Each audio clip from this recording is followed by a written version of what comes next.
Clerk, do we have quorum?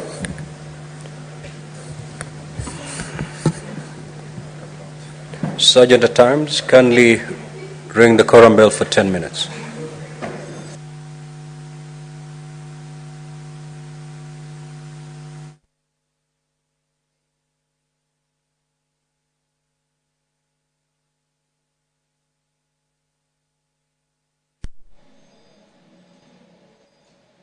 Well, going by the Speaker's directive that the quorum bell be rung, it's a clear indication that the House does not quorate, and that is a bell that, of course, sends the alert to the members of the Senate who may be within the precincts of Parliament but yet to make their way to the chambers to be able to do just that, for the House to achieve the required number of senators for the commencement of a sitting.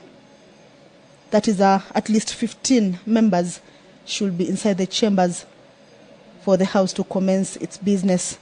The prayer has been said and the chair has been taken, but the number of members seated inside the chambers, as you can see, they do not quorate to the required number. So that would, pursuant to the House Standing Order number 39 and 40, call for the quorum bell until that quorum is achieved.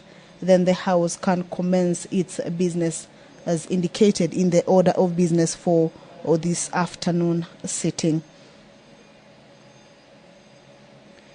There are bills that are also said to be they are also set to be considered at the committee.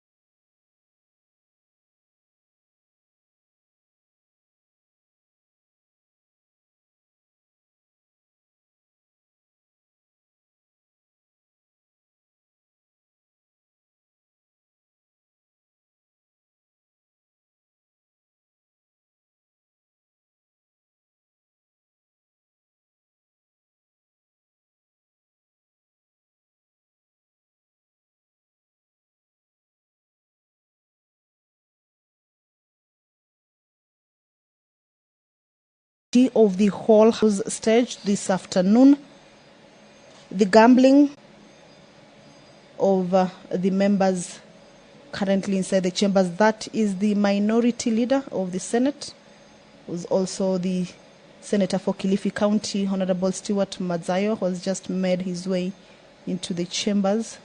More members are expected to do that, and once the House arrives at the quorum has been achieved. Allow me to hand you over to this live broadcast brought to you by PBU in partnership with KBC. My name is Kamche Menza. Good afternoon. Order number 1, administration of oath. Order number 2, communication from the chair.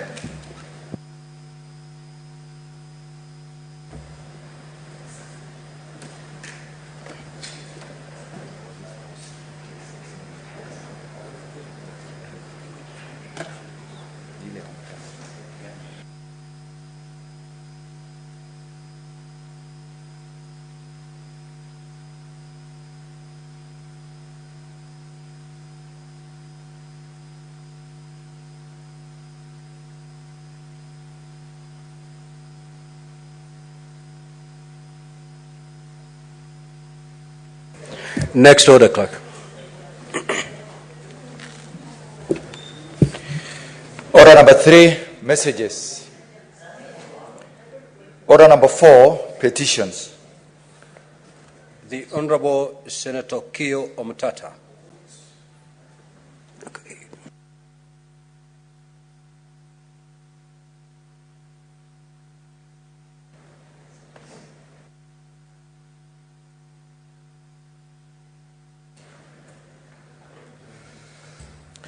Mr. Speaker, sir,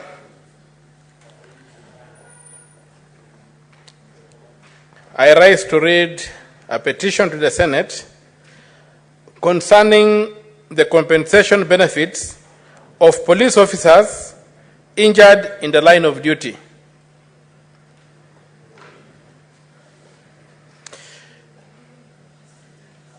We, the undersigned citizens, Kenya, and affected police officers serving in the National Police Service Commission, draw the attention of the Senate to the following. 1. That the Work Injury Benefit Act, in brackets WIBA, provides for compensation of an employee by the employer in cases where the employee is involved in an accident or dies while in the line of duty. 2. That police officers, just like any other civil servants, are also beneficiaries of this provision of the law. 3. That the National Police Service Commission, in brackets NPSC, contracted the National Health Insurance Fund, in brackets NHIF, to insure all police officers between the years 2021 and 2022. 4. That once a police officer reports an injury incident to the station commander, due assessment is undertaken by both a personal doctor as well as doctors at the Directorate of Occupational Safety and Health Services, in brackets DOSHS brackets. 5. That after assessment of the injury, the director of WIBA at DOSHS generates a demand for payment based on what the officer is awarded by the DOSHS doctors. 6. That a demand from WIBA 4 is sent to the police headquarters for the injured police officer to sign if he or she agrees with the benefits awarded. The signed WIBA 4 demand form is then referred to the National Health Insurance Fund, which provides the WIBA cover for police officers for payment. 7. That payment ought to be done within 90 days from the date the WIBA 4 demand form is generated and submitted for processing. 8. That since the year 2021, more than 400 injured police officers have not been paid their injury benefits after being assessed and awarded benefits in accordance with the procedure set above. 9. That some police officers have been totally incapacitated due to injuries sustained in the line of duty. 10. That some of these officers lost their arms and legs, which negatively impacted their lives and the lives of their families and dependents. 11. That added to the low pay, poor housing, erratic career progression, and hostile public attitudes and other occupational hazards that the police officers endure daily, the disregard of the injuries sustained in the line of duty makes it unbearable. 12. That both the National Police Service Commission and the National Hospital Insurance Fund have not explained why no officer out of the more than 400 victims has ever been compensated. 13. That to make matters worse, some injured police officers cannot access their files. 14. That cases of corruption have been cited, including where some officers were asked to be reassessed and others were asked to part with a percentage of their benefits before they could be paid. 15. That the injured officers have tried and failed to get the National Police Service Commission, the WIBA director, the DOSHS, and the NHIF CEO to intervene for the payments to be made. 16.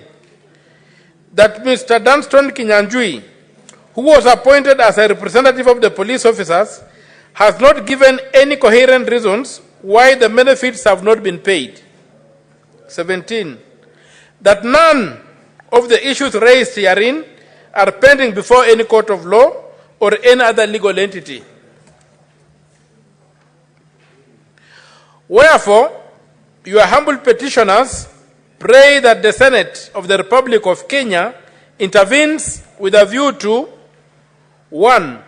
Ensure that all the injured police officers are given fair treatment in terms of benefits payment, just like all other civil servants. 2. Recommends that the WIBA and the DOSHS produce the list of all the injured police officers since the year 2021, detailing the name of each officer, nature of injury, time of injury, and the amount of compensation awarded. 3. Recommends that the National Health Insurance Fund compensates the affected officers immediately. And your petitioners will ever pray. Presented to the Senate by Andrew Omtato Koiti, MP, Senator from Busia County. Thank you, Mr. Speaker, sir. Now, honorable senators, pursuant to Standing Order 238(1), I commit the petition to the Standing Committee on Labor and Social Welfare for consideration. Now, in terms of Standing Order 238(2), the committee is required in not more than 60 calendar days from the date of reading this prayer, which is today, to table its report in the Senate for consideration. The Senate shall thereafter consider the report of the committee. I thank you. Next order, clerk. Order number 5, papers. Senator Faki, you're out of order. Why are you seeking a point of order when there's no senator on their feet?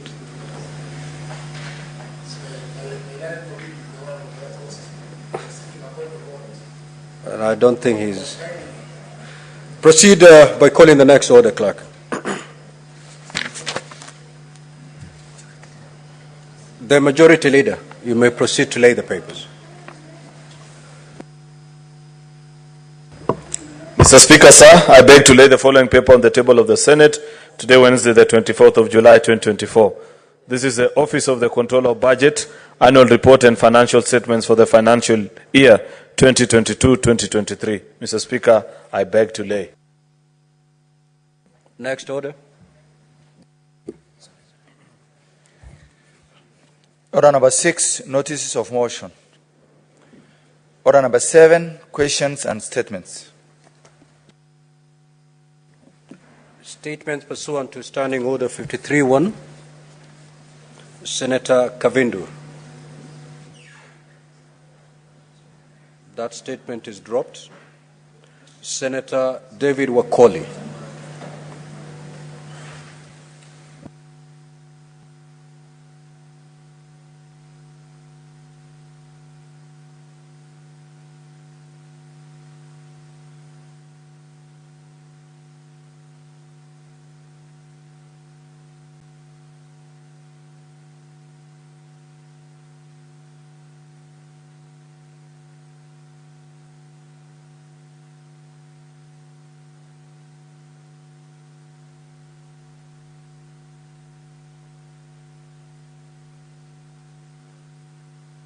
Senator Professor Tom Ojianda, you have 4 statements. You may read all of them.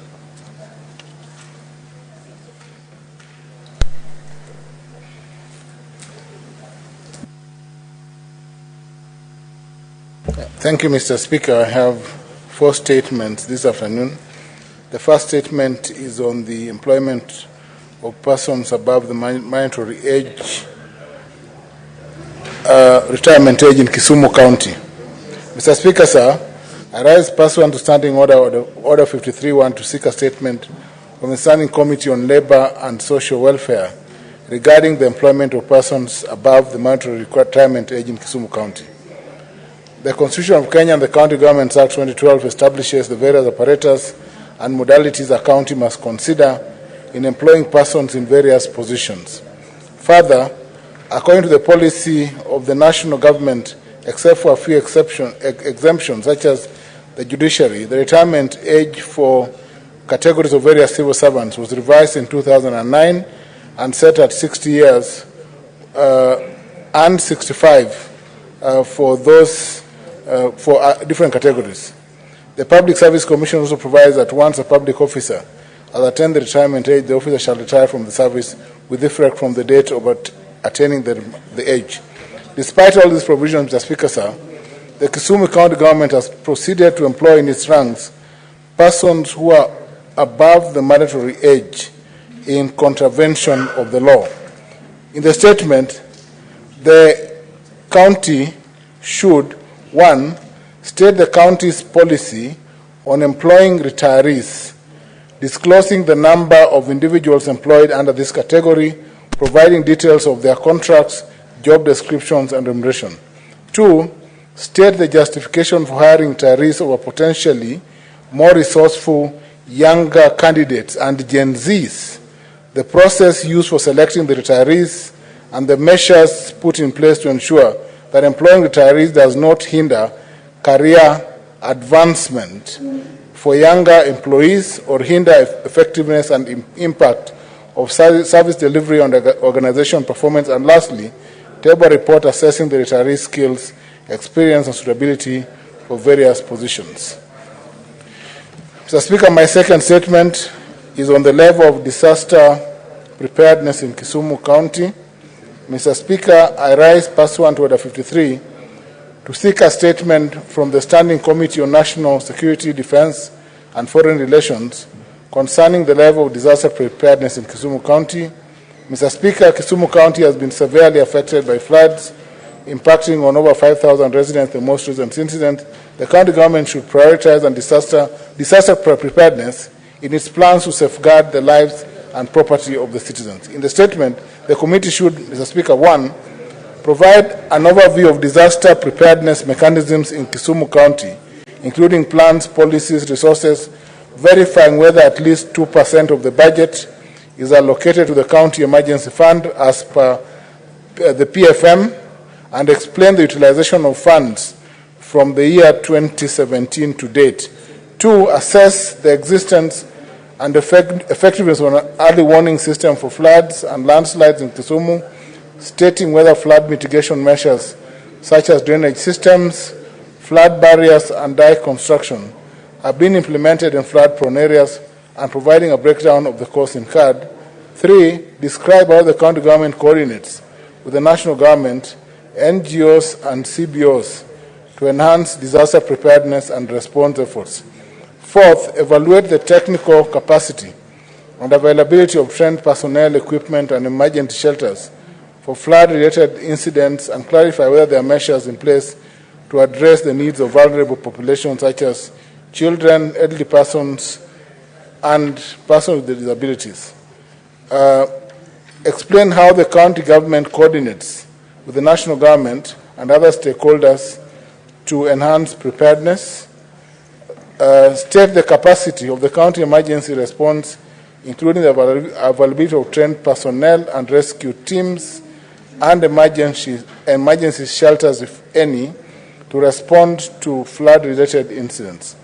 7, state whether there are deliberate measures in place to address the needs of vulnerable populations, and how the county intends to integrate risk reduction and resilience building measures into CIDP processes, particularly in areas prone to floods. And lastly, state how often the disaster preparedness are reviewed and updated to reflect the changing environmental regime caused by climate change. Mr. Speaker, my third statement is on the state of stadia facilities in Kisumu County. Mr. Speaker, I rise pursuant to Order 53.1 to seek a statement from the Standing Committee on Devolution and Intergovernmental Relations regarding the state of stadia facilities in Kisumu County. Article 186(1) of the Constitution of Kenya, read together with Article 4H of the Part 2 of the 4th Schedule of the Constitution, devolves sports activities and construction and maintenance of facilities, including stadia, to the county governments. Mr. Speaker, the Sports Act 2013 further provides that county government shall establish, manage, and develop sports facilities within the county. In the statement, the committee should report the current state of stadia and sports facilities in Kisumu County, and state whether there are plans to upgrade the existing stadia facilities to meet national and international standards, and if any, state the specific steps taken. 2, state whether there are ongoing maintenance and rehabilitation projects aimed at improving infrastructure of existing stadia, and provide details of the scope and progress of these projects and any budgetary allocations, projected timelines, completion, and tenders. State the funds allocated to the county budget for maintenance and improvement of stadia in Kisumu County for the financial years 2013 to date. Provide details of any plans underway to construct new stadia.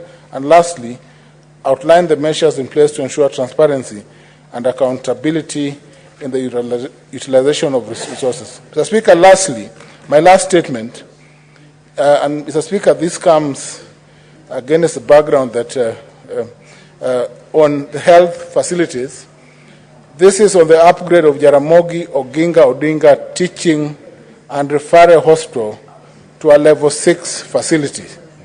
And this is important, Mr. Speaker, sir, given that now we are in government. Mr. Speaker, I rise pursuant to Standing Order 53-1 to seek a statement from the Standing Committee on Health on the need to upgrade Jaramogi Oginga Odinga Teaching and Referral Hospital in Kisumu County to a level 6 teaching and referral hospital.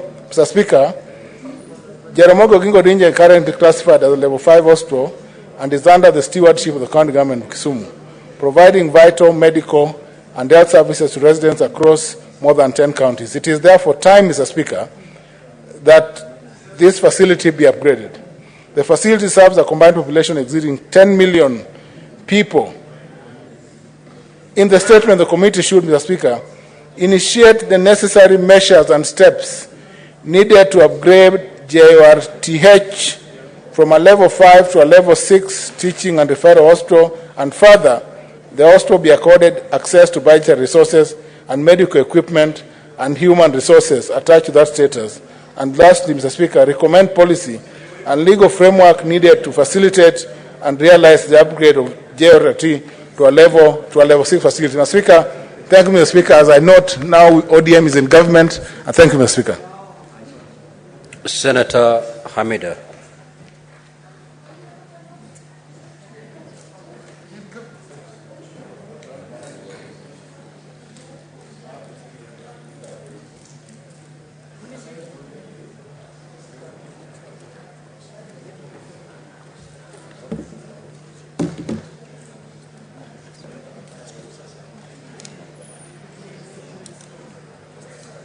Thank you, Mr. Speaker.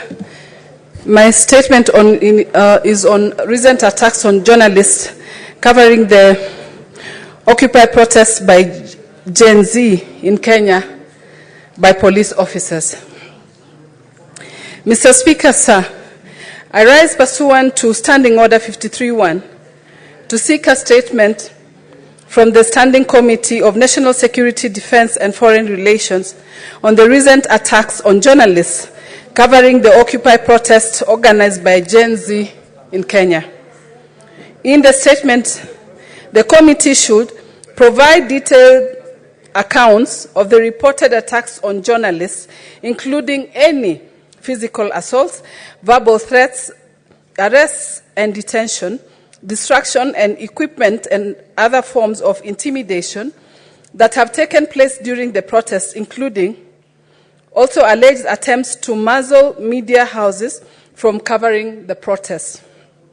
Number 2, conduct an investigation into the role of police service in these attacks, including any evidence of excessive use of force or failure to protect journalists in the line of duty. Number 3, highlight steps that the National Police Service has taken to ensure the safety and protection of journalists covering protests and other public events in the future. And number 4, state the actions being taken to hold the perpetrators accountable for their actions against journalists, including the legal proceedings or disciplinary measures. I thank you, Mr. Speaker. Senator Wakoli.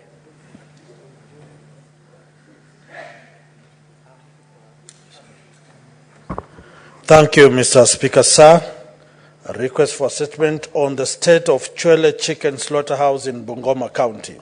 Mr. Speaker, sir, I rise pursuant to Standing Order 53.1 to seek a statement from the Standing Committee on Agriculture, Livestock and Fisheries regarding the state of Chwele Chicken Slaughterhouse in Bungoma County.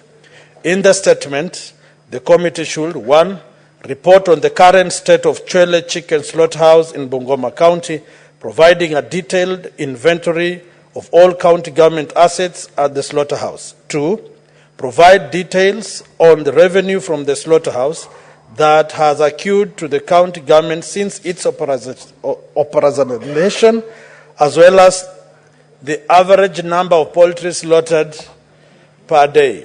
3, evaluate the socioeconomic impact of the slaughterhouse on the residents of Bungoma County, stating the number of residents employed as well as the number of farmers that supply poultry to the slaughterhouse. 4, clarify whether the leasing process of the slaughterhouse was competitive, and if not, provide a justification for the same.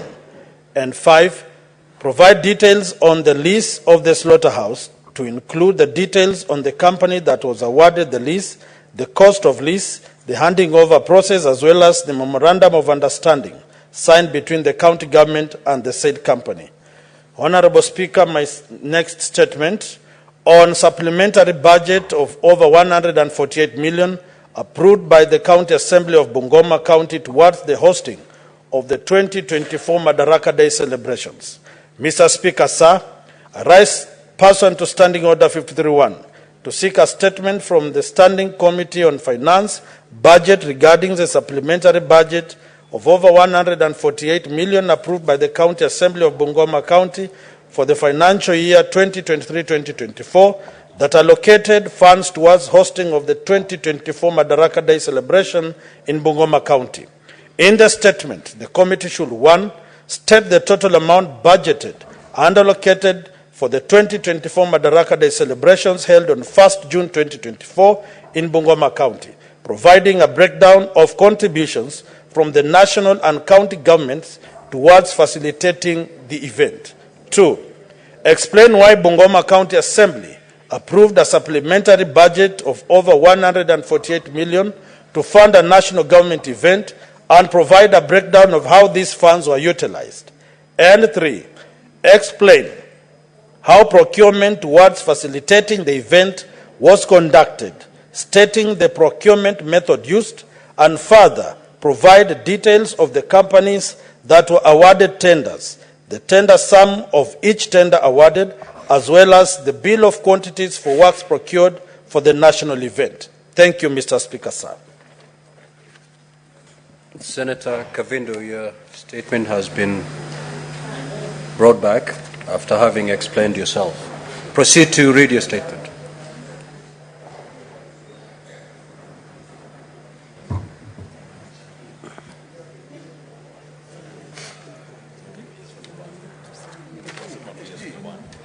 Thank you, Mr. Speaker. My statement is on cases of reported bodies dumped and retrieved from Kware area, Embakasi South constituency of Nairobi County. Mr. Speaker, sir, I arise pursuant to Standing Order 53.1 to seek a statement from the Standing Committee of National Security, Defense and Foreign Relations regarding cases of reported bodies dumped and retrieved in Kware area in Embakasi South constituency in Nairobi County.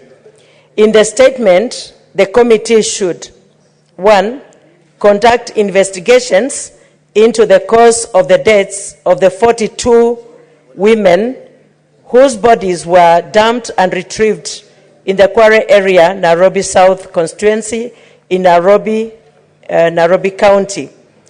2, provide information in the identities and origins of the 42 women, including whether their families had reported them missing. 3, explain why the alleged serial killers' heinous acts were not went unnoticed, and why the identity remains unknown to the residents of the neighboring of the quarry area, despite the murders being committed from the year 2022 to date.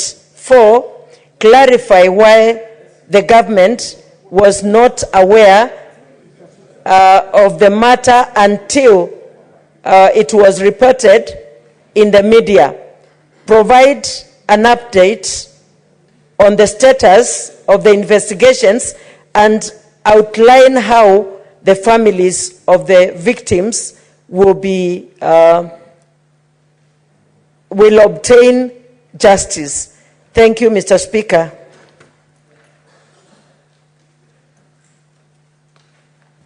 Next order.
Now, honorable senators, allow me to rearrange today's order paper, of course, for the convenience of the House, pursuant to Standing Order 45-2. We move to prosecute order number 16, and thereafter we will move to order number 27. Once we are done with those two orders, and still there'll be time, we will prosecute another order that will be available at that time. Clerk, proceed to call that order. Order number 16, motion. Report of the Standing Committee on Finance and Budget on the Senate nominees on behalf of the county governments to the position of member of the Salaries and Remuneration Commission, SRC.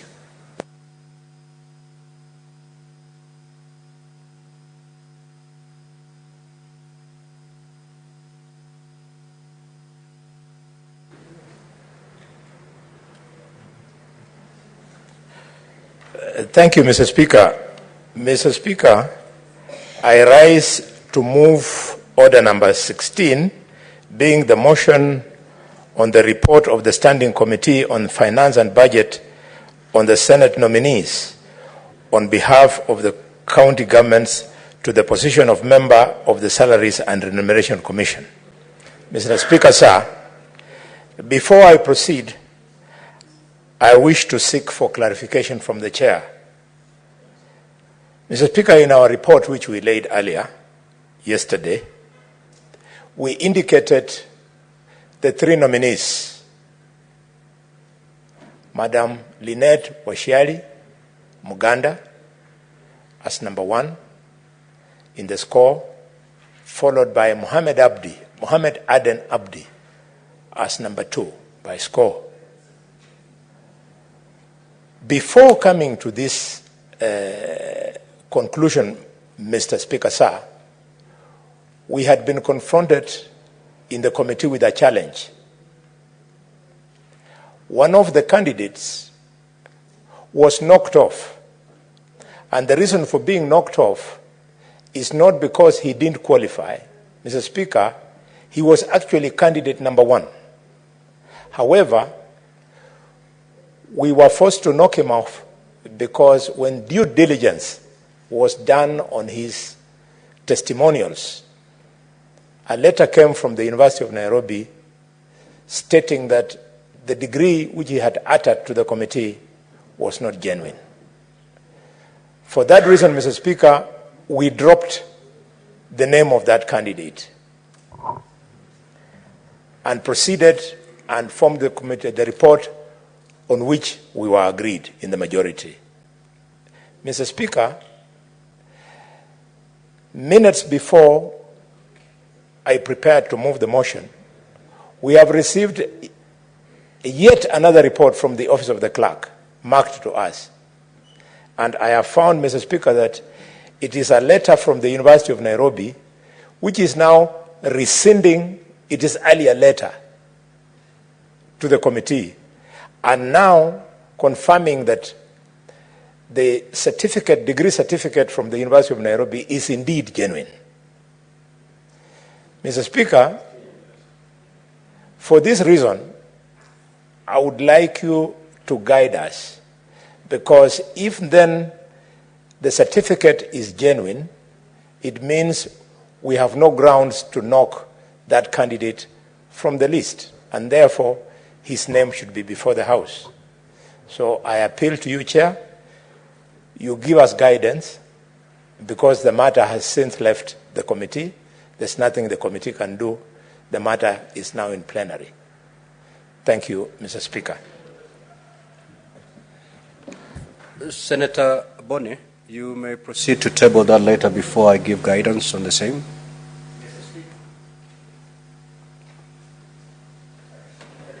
Thank you, Mr. Speaker.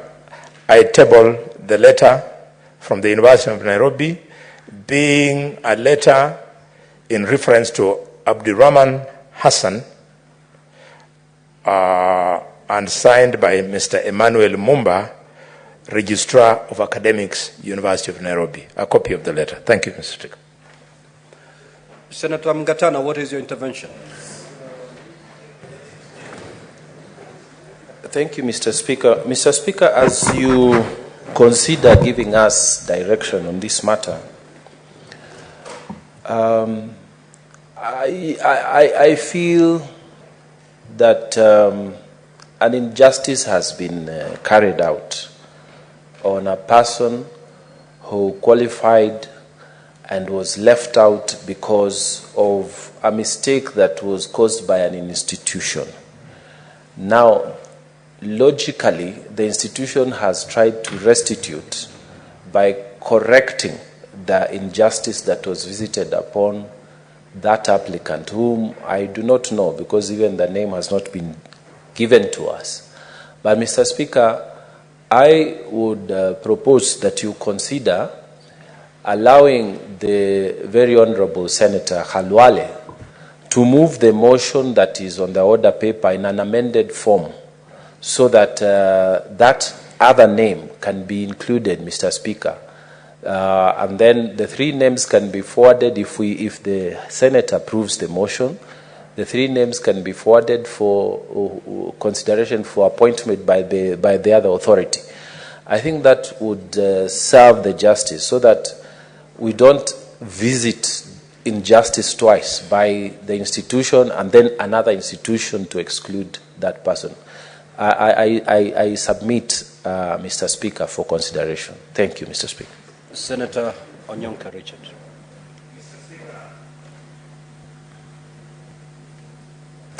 Mr. Speaker, just as much as I support what Honorable Mungatana has said, the only request I wanted to make is your guidance on whether, from what Honorable Khalwale has said, what does that letter actually say? Is the university making the apology that they made an error, or was the document just produced as evidence?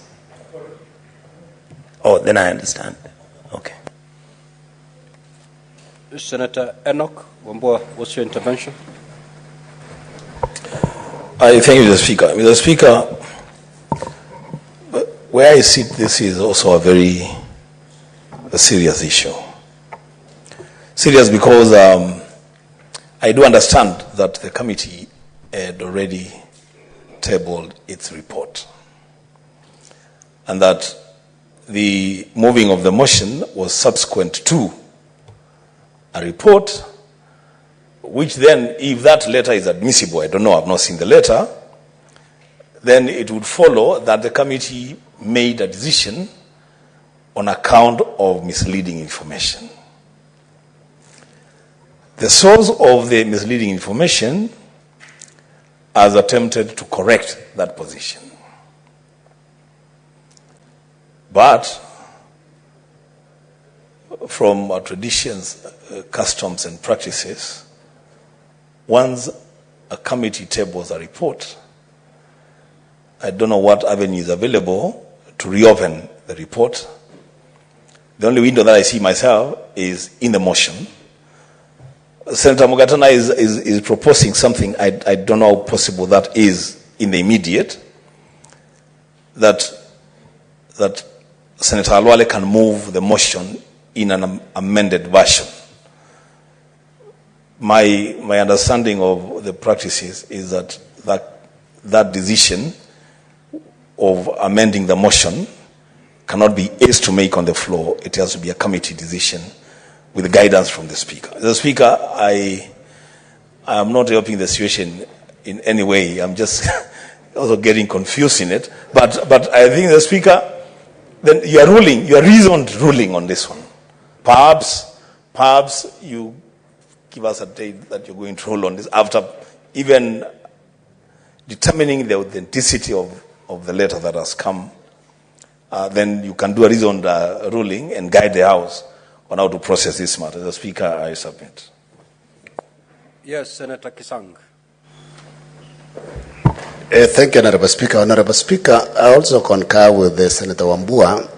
All our universities, including University of Nairobi, where I did my master's, I believe the letter can only be admissible if it is accompanied by the graduation booklet from the university. Otherwise, the letter can be done by anybody to purport that it's coming from the university. The booklet with the name of this particular candidate should accompany the letter, Honorable Speaker.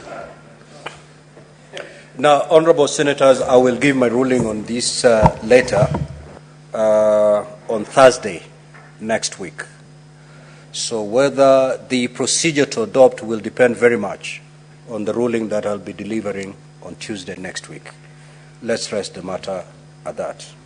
We now move to Order 27.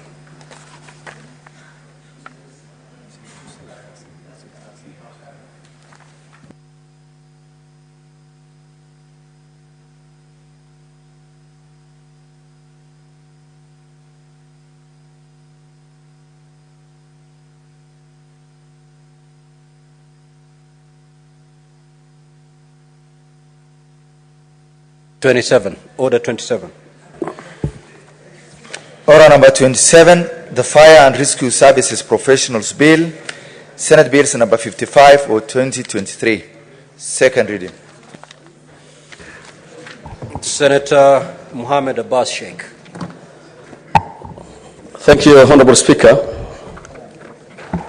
Mr. Speaker, sir, I rise to move the Fire and Rescue Services Professional Bill number 55, 2023, be read a second time.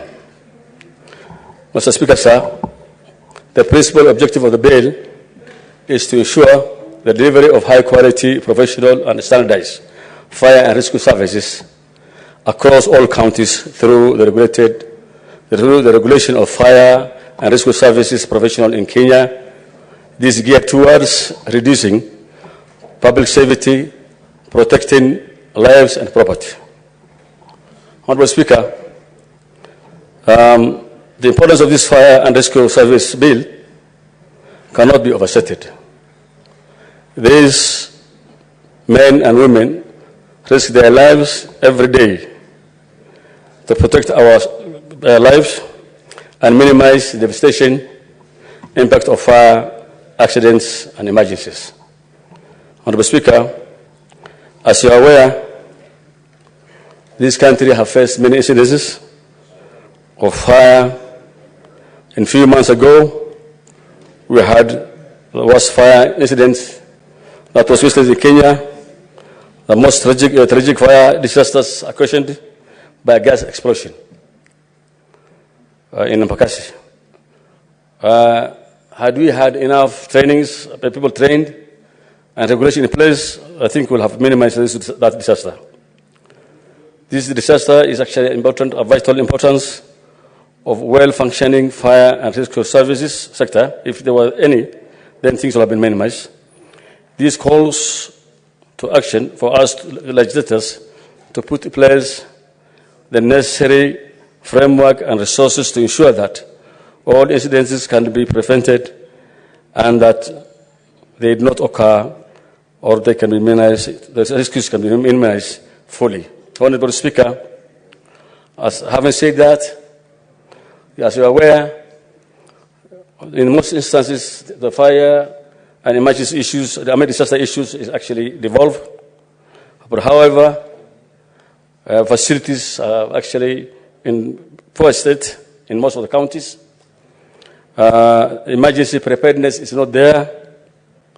And as a result, even today, as you look around here, this is like the parliament here. God forbid, if there will be any fire. You can see no institution, no vehicles or no facilities that are available within reach of this institution. Because in the past, we used to have, in such places, fire vehicles stationed next to the institution. We used to have, rescue services. We used to have some small tanks for fire extinguishers in every place. But of course, as you work even the big building there, you will hardly see anything to do with the fire services by providing, anything for rescue services or emergency issues.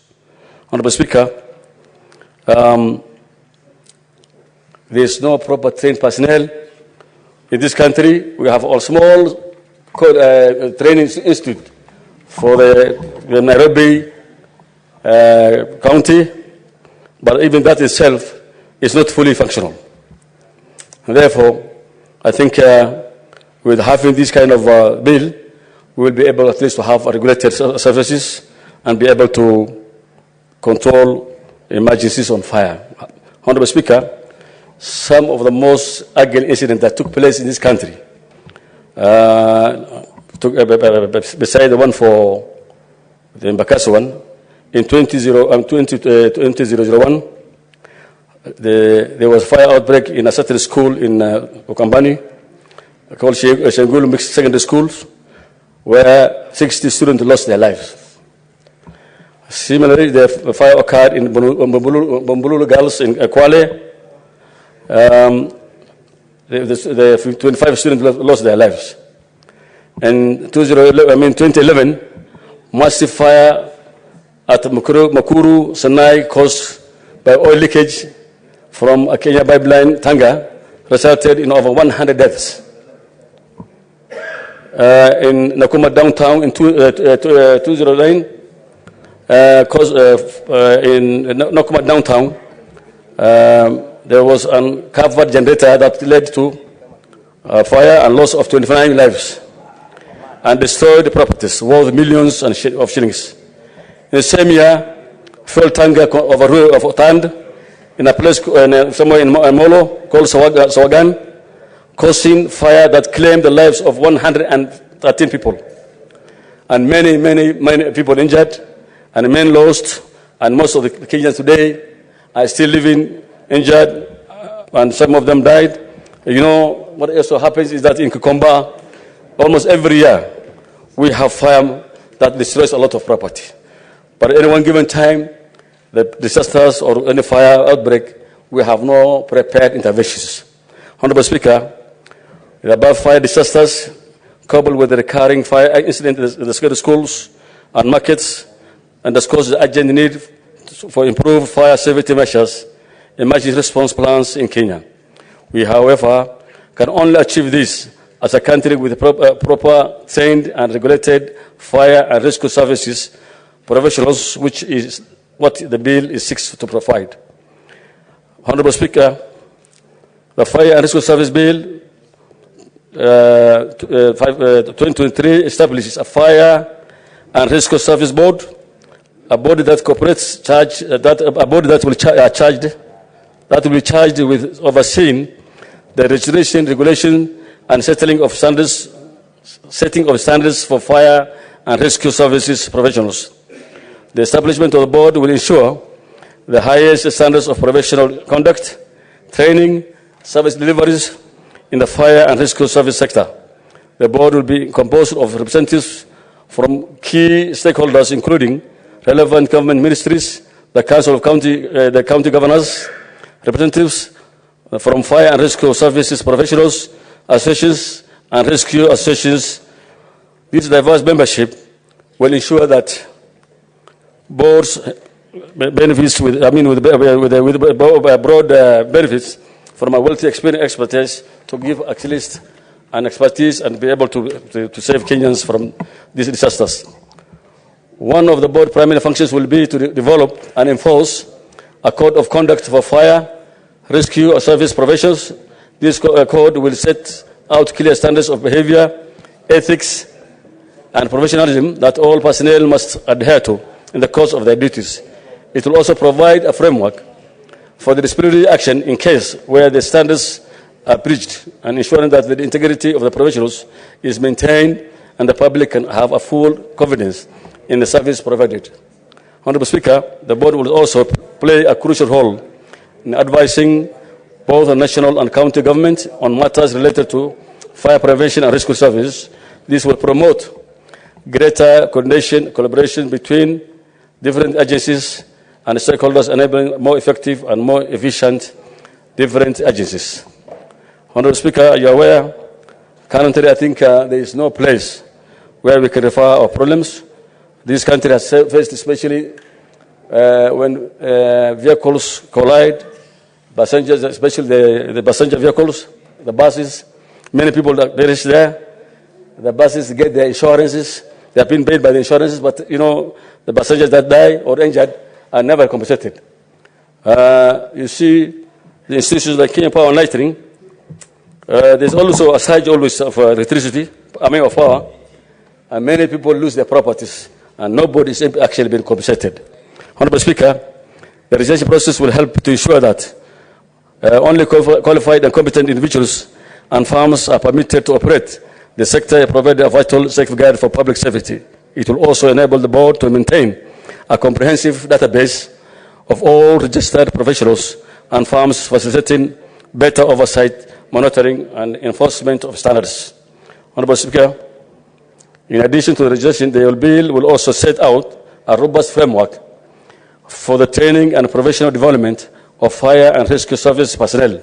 The board will also be empowered to develop and oversee training programs, curricular standards ensuring that all personnel have access to high quality, relevant, and up-to-date training opportunities. These will help to build a more skilled, knowledge, and capable workforce, better equipped to respond to disasters of fire. Honorable Speaker, the bill also contains provision of discipline of professional misconduct, malpractice by fire and rescue service professionals. The board will also have the power to receive and investigate complaints against registered professionals and farmers and to take appropriate disciplinary action where necessary. This will include the ability to suspend or revoke registration, impose fines, and refer cases to the relevant authorities for criminal prosecution. Honorable Speaker, Mr. Speaker, sir, disciplinary professions are essential for maintaining public trust and confidence in the fire and rescue service sector. This will help to ensure that professionals and farms are held to the highest standards of conduct and performance, and that all breaches of these standards are dealt with swiftly and effectively. Honorable Speaker, the benefit of this bill extends far beyond the immediate confines of the fire and rescue service sector.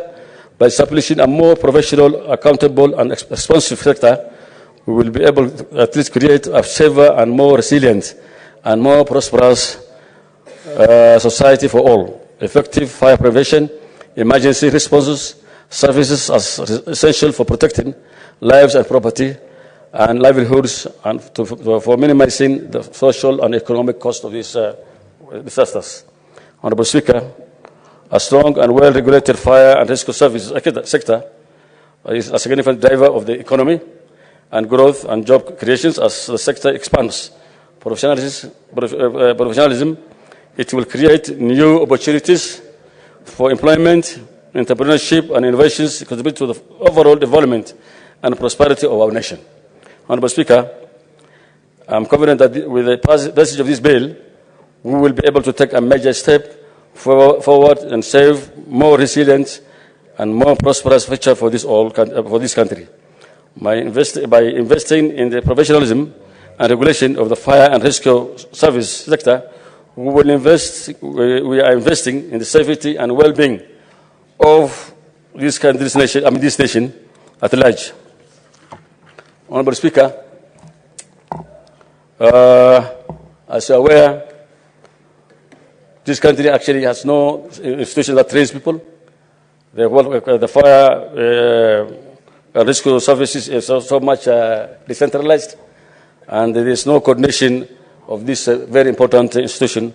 And therefore, by having this bill passed, we'll be able to have a very robust fire control services and fire interventions that occur in this country, which has caused a lot of problems.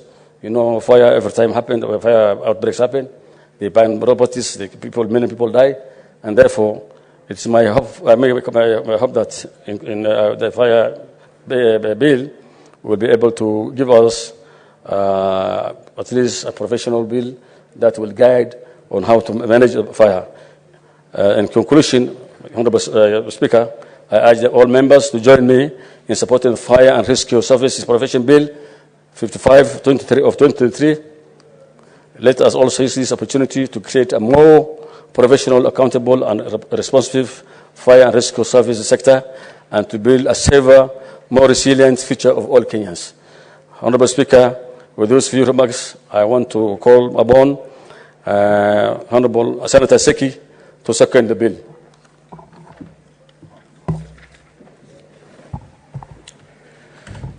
Thank you, Honorable Speaker. I want to thank the mover of the bill, Honorable Baz, for coming up with this important bill, Honorable Speaker, on the Fire and Rescue Services Professional Bill number 55 of 2023. Honorable Speaker, I want to support this bill because it recognizes the issue where we have boards nationally and even in counties where we'll have a focus of this disaster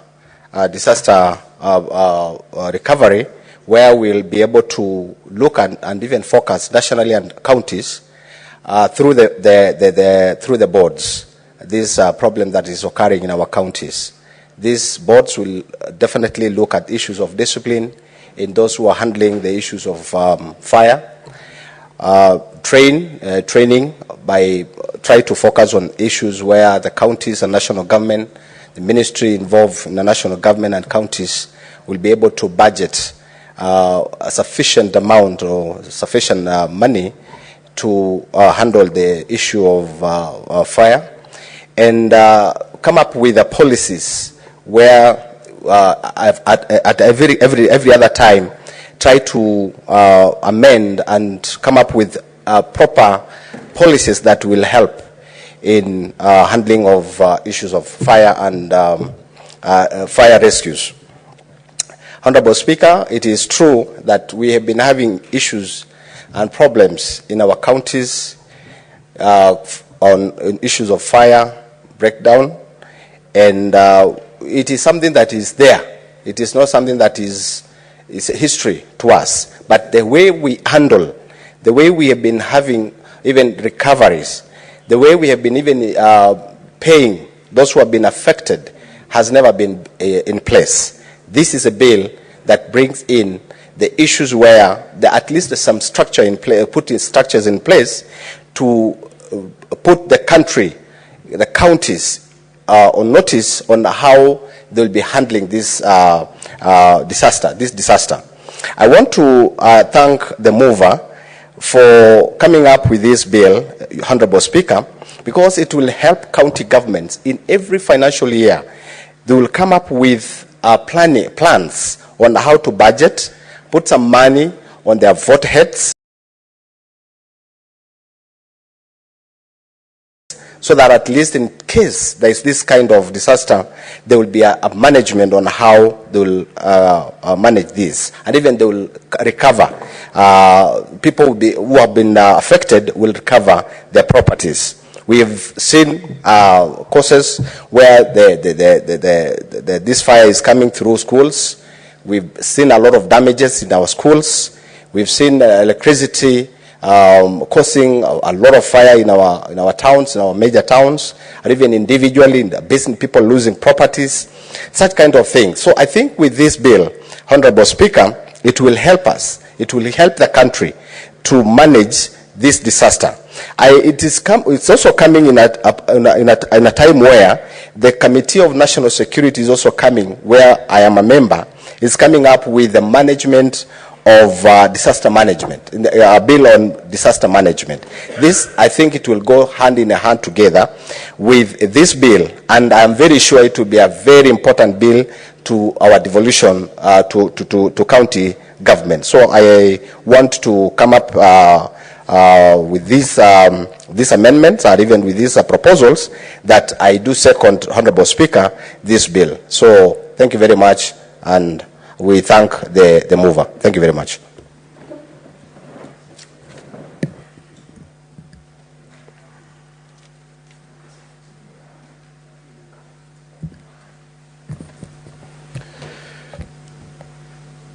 Honorable Senators, I'll now proceed to propose the question that the Fire and Rescue Services Professionals Bill, Senate Bills number 55 of 2023, be now read a second time. Honorable Senators, the floor is now open for debate.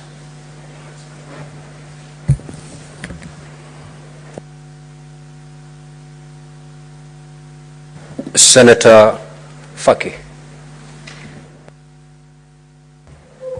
Asante Mheshimiwa Spika kwa kunipa fursa hii kuunga mkono mswada wa zimamoto na uokoaji wa waathiriwa wa mambo ya moto. Mheshimiwa Spika, majanga ya moto yamekuwa mengi sana katika nchi yetu, na tunaona kwamba kaunti zetu hazijakuwa na mipango mahususi ya kuweza kupambana na majanga haya. Mheshimiwa Spika, tunaona mioto mingi ambayo inatokea mali na hata maisha hupotea wakati ya majanga kama haya yanapotokea. Kwa hivyo mswada huu Mheshimiwa Spika umekuja katika wakati mwafaka kabisa ili kuweza kuweka msingi sheria ambayo itasaidia mambo haya kwa siku za usoni. Tukianza kabisa Mheshimiwa Spika, ukiangalia katika kaunti zetu zote bajeti zao za zimamoto ni ndogo sana Mheshimiwa Spika, wakati huduma hii inasaidia pakubwa kukitokea dharura kuokoa maisha na kuokoa mali. Tukiangalia Mheshimiwa Spika, budget zetu zote, si Mombasa, si Nairobi, nafikiri kuna kaunti nyingine hata zimamoto, fire zimamoto hawana. Kwa hivyo sheria hii Mheshimiwa Spika itatoa nafasi nzuri ya kuhakikisha kwamba mambo ya moto yanaangaliwa kwa undani zaidi. Mheshimiwa Spika, kuna vipengee vingi ambavyo ni vya kutia moyo katika mswada huu, na ningependa maseneta wasome kwa sababu hii inaathiri nchi nzima. Tukiangalia mara nyingi zile sehemu ambazo moto hutokea, hakuna magari ya kutosha ya kuzima moto. Kwa mfano, hapo nyuma kaunti yetu ya Mombasa ilikuwa na gari moja la kuzima moto peke yake, lakini sasa kumekuwa na maendeleo kidogo. Kuna magari zaidi ya 6 na kuna substation pia sehemu ya Likoni, ambapo sasa kukitokea moto Likoni magari yako kule Likoni. Ukija pia upande wa Kisauni magari yako Kisauni, Changamwe magari yako Changamwe. Kwa hivyo Mheshimiwa Spika, ni jambo ambalo ni muhimu sana ambalo ni lazima tuliangazie ili tuweke sheria ya msingi ya kuhakikisha kwamba tunapambana na matatizo kama haya. Mheshimiwa Spika, mbali na kuwa na vifaa, vile vile pia ni muhimu ya kuweza kuwa na wafanyaji kazi ambao wanajua kazi yao ya zimamoto. Mheshimiwa Spika, kazi ya zimamoto si kazi ya kawaida ambayo mtu anaweza kufanya. Kwanza lazima mhusika awe na yuko physically fit, anaweza kama ni kupanda ngazi, anaweza kukimbia. Kwa hivyo Mheshimiwa Spika, utapata sehemu nyingi pia hatuna wafanyaji kazi wa kutosha wa kuhudumu katika kitengo hichi. Kwa hivyo Mheshimiwa Spika, mbali na vifaa tunahitajia pia kutekelezwa kwa mafundisho ya wafanyaji kazi ambao wanazima moto, na pia malipo yao ya tofauti na wengine, kwa sababu wanafanya kazi ambayo ni ngumu sana na katika mazingira magumu sana, kwa sababu wanaingia sehemu ambayo kuna moto. Saa nyingine pia hata vifaa vya kisawasawa vya kupambana na moto huo hawana. Kwa Mheshimiwa Spika, naunga mkono mswada huu, na ningeomba maseneta wote waweze kuunga mkono ili tuwe na sheria ya kimsingi ya kuhakikisha kwamba mambo ya zimamoto yanahudumiwa kikamilifu yanapotokea. Asante Mheshimiwa Spika. Senator Mungatana.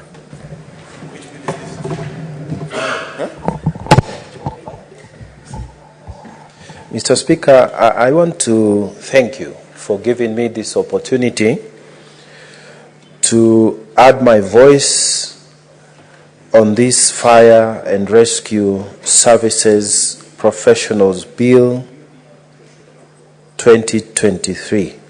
Mr. Speaker, may I first start by congratulating the Honorable Senator Abbas for the industry and the work that went into putting in this bill together. Mr. Speaker, this bill is relevant, and it also gives us opportunity for us to discuss the status of fire and rescue not only the professionals, but the status of fire and rescue departments within our counties. Mr. Speaker, I would want to talk about our county, Mr. Speaker. Tana River County, we are not doing well when it comes to the fire and rescue disaster department. In fact, Mr. Speaker, all the vehicles that were procured, which were procured for purposes of dealing with fire disasters, Mr. Speaker, are all stationed at the county headquarters in Hola. Mr. Speaker, Tana River County is one of the largest counties in this country, with over 35,000 square kilometers. And Mr. Speaker, if you station all the fire rescue trucks in the county headquarters, that is in Galole constituency, it is virtually impossible, Mr. Speaker, for those vehicles to respond to emergencies in Bura constituency, to emergencies in Garsen constituency. So, Mr. Speaker, there is also a lack of a proper fire policy. What should people do when this disaster comes knocking? We never pray for this disaster. We never plan for them. Mr. Speaker, when these disasters come knocking, they have devastating effects. Mr. Speaker, I have attended to many situations where you go to console victims of fire, and it is because, Mr. Speaker, the fire services were not able to reach on time. And the people have been left to their own devices, so that neighbors are the ones who now carry the responsibility of trying to save their neighbors. Mr. Speaker, this kind of situation should not be allowed. Why we say this, Mr. Speaker, under Schedule 4 of the Constitution and Section 14 of the Constitution, fire and rescue services are devolved to the counties, Mr. Speaker. They are devolved. So any governor who is elected into office knows that this is one of the things that they must do. But, Mr. Speaker, many governors are not budgeting or looking after this critical department. And it only becomes relevant when you hear people have died or people have been injured. And then we have to go there and give our police. Mr. Speaker, it is time that we focus more on what we can do to help our citizens, to help our counties, and to help those who have voted us into office. And, Mr. Speaker, a lot that goes wrong in this profession is because, as we have seen, this profession is not regulated, and it is not even given the respect it deserves. A lot of people don't even think that this fire department should even exist. And this is the attitude in the counties. Mr. Speaker, it is my prayer that this bill will put a change in this attitude so that our governors can start looking at this as a profession, the same way they look at policemen. In more developed economies, Mr. Speaker, people are proud to be firemen. Someone will tell you, my grandfather was a fireman. My father was a fireman.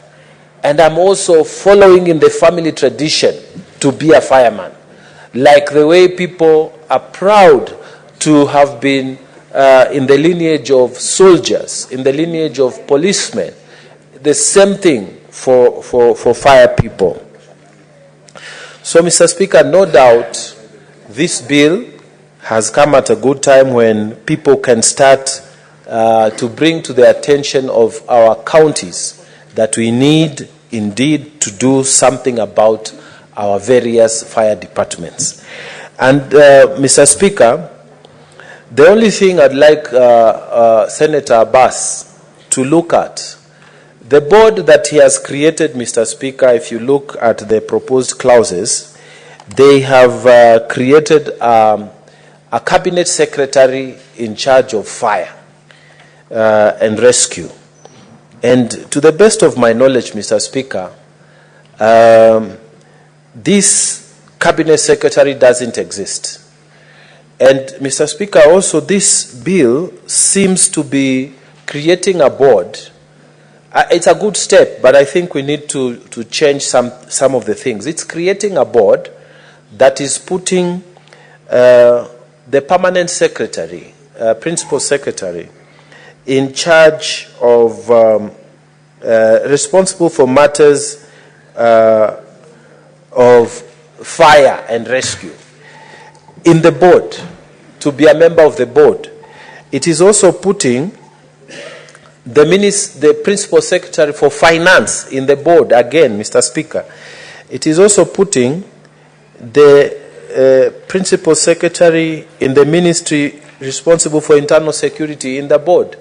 And Mr. Speaker, I have said that this is a devolved function.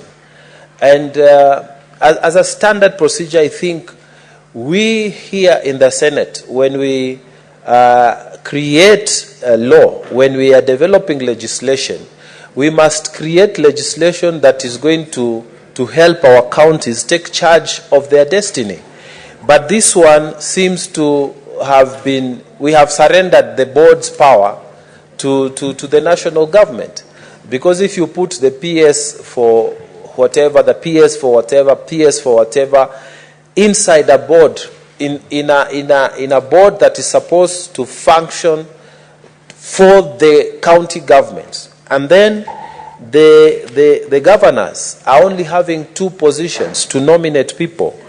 Mr. Speaker, I feel that we can restructure this board so that it reflects the fact that fire and rescue is actually a function of the counties. We must create law that is going to help our governors to manage their functions, not to give them excuses so that they say, look, the board is the one, and it is the PSAs of Nairobi who have not assisted us to do the work. There's no legal framework for us to be able to execute our duties. Mr. Speaker, we laud the fact that this board actually has been created, and this board now, through this legislation, will come to existence. But, Mr. Speaker, the board does not seem to have any person or even powers to recognize learning that is acquired learning or experienced learning. Mr. Speaker, I would ask Honorable Abbas to find a way in which they can recognize people who are already practicing this fire and rescue. Because there are some departments, there are people who are already doing this work, but they don't have any serious qualifications. So those who have experience, this particular law should give an opportunity to recognize those as professionals as a beginning. At the same time, it will be important for this law, because it is talking about professionals, to clearly state that for one to be a professional, he must have trained for 6 months, he must have trained for 1 year, he must have trained for 2 years or something, for him to be recognized as a professional. Because, Mr. Speaker, in the law society, or even in the accountant's profession, or the marketing profession, or the doctors and the clinical officers and those engineers board, they have clear requirements for one to be recognized as a profession. So it cannot be that we are just creating a board, and we are creating a board that is talking about professionals, but yet we have not defined who is a professional in that board, who is enough to be called a fire professional. Because if we take the Law Society of Kenya, Mr. Speaker, where I'm a member, it is clear that for you to be considered a professional in that area, you must have a degree in law. And then you have the postgraduate training, and it is stated. But here, we are not providing any form of training requirements. So, Mr. Speaker, I think at the stage of public participation, it will be necessary to bring the Fire and Rescue Training Center here in Nairobi. They have a fire and training center here, and I know it has been training some people, including some people from Tana River, so they can come and give some input. What is the minimum amount of training that is required so that one can be considered a professional? And this registrar, there must be some form of charges that are clearly stated that for you to be registered, you will pay this amount, or provisions for those kind of regulations, because you cannot be a professional and they cannot process your professional certificate if there are no charges, so that everyone knows that for me to be a practicing fire and rescue practitioner, I must have a certificate, and this certificate renewed maybe every year. And I pay 1,000 shillings or 500 shillings for me to be considered an active person. So, Mr. Speaker, I think the bill is a very welcome bill, and it is a good thing because it is creating another level of professionalism and something that can make people be proud of their profession. They are developing another category of professions, of professionals that we require in this country.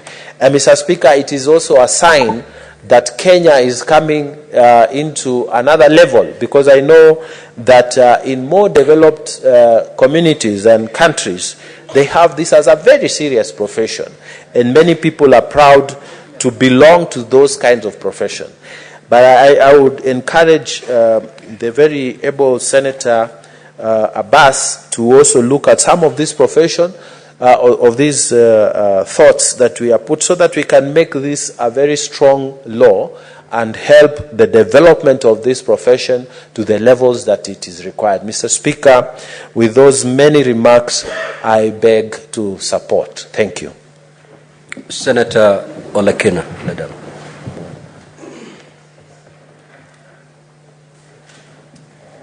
Thank you, Mr. Speaker, for giving me an opportunity to make some brief comments on this proposed legislation by my good friend, Senator Abbas. Mr. Speaker, from the onset, I'm not sure if I support this legislation because we seem to be on a trajectory of drafting, of over-legislating in this country. We're talking about austerity measures, we're talking about reducing expenses, and we're talking about fidelity to the rule of law. Mr. Speaker, if you take the Constitution and you look at Schedule 4, Section 12, you will see that firefighting is a devolved function. I've taken a few minutes, Mr. Speaker, to search through the net to see whether there is any one particular county that has established a piece of legislation to deal with firefighting. And indeed, Machakos County in 2023 did have a piece of legislation that deal with firefighting. Mr. Speaker, I've perused the objects and memorandum of this bill, reasons, and I'm a bit perplexed that instead of focusing on how firefighting is going to be dealt with, my colleague, who I want to persuade to relook at the bill and think it through a way that it can't take over devolved functions. If you look at one section, Mr. Speaker, Section 2, it says that in this act, unless the context otherwise requires, fire and rescue services, consulting firm, means registered private organization engaged in the provision of consultancy and advisory services pertaining to fire and rescue services. Mr. Speaker, to me, that is creating a job for people, for private companies, just like we saw the hurdles in the Social Health Fund bill, where one section was put there to be able to channel all administrative services of health in this country to a private company. I want us to be very careful, Mr. Speaker, when it comes to dealing with matters that affect county governments. We're in this House to protect county governments. And when we now invite the national government, we must be very careful and ask ourselves very serious questions. I know there was that bill which we passed here, and it's now low in terms of on-source revenue pertaining to health facilities. And that has brought in a huge conflict between the CC Finance and the CC Health. Because when you read the PFM Act is quite clear that the head of Treasury in county government is the CC Finance. But the new piece of legislation that we passed in this House, which essentially allowed county government to spend their money, their hospital funds, on, locally, without having to sweep the money to the county revenue fund, gave the CC in charge of health as the one who controls that kitty. So it brings in a conflict between the two departments. Now here, we have this new legislation that my dear brother is proposing. And it says, Fire and Rescue Services Professional Bill 2023. But the Constitution, in Schedule 4, Section 12, delegate the fire fighting services and disaster management to county governments. I think we need to ask ourselves two very straightforward questions. Do we want to provide fire services to counties, or do we want county governments and regulations to counties, or do we want each county, based on its own surrounding, its own environment, to develop their own legislation on how they are going to manage fire services, disaster management, just like the framers of the Constitution had in mind?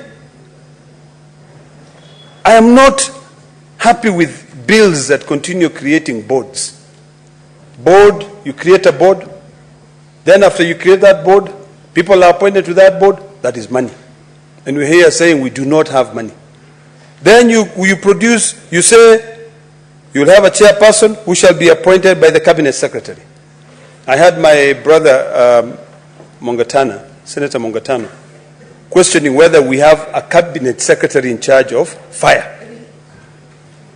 So, Mr. Speaker, I don't know whether this is the kind of bill that we should be proposing and passing in this House. I think we must be very critical on any piece of legislation. Mr. Speaker, and I want to be very candid to my brother, because I want to support my brother on this bill, but I'm a little bit sort of like handicapped, because even if you read the statement of objects and reasons for the bill, if you read Part 4 of the bill provide for the financial provisions, it sets out the fund of the board, preparations of annual estimates, and keeping of books of accounts and audit. So, who is going to fund this board? Who is going to fund this board? That is my biggest question.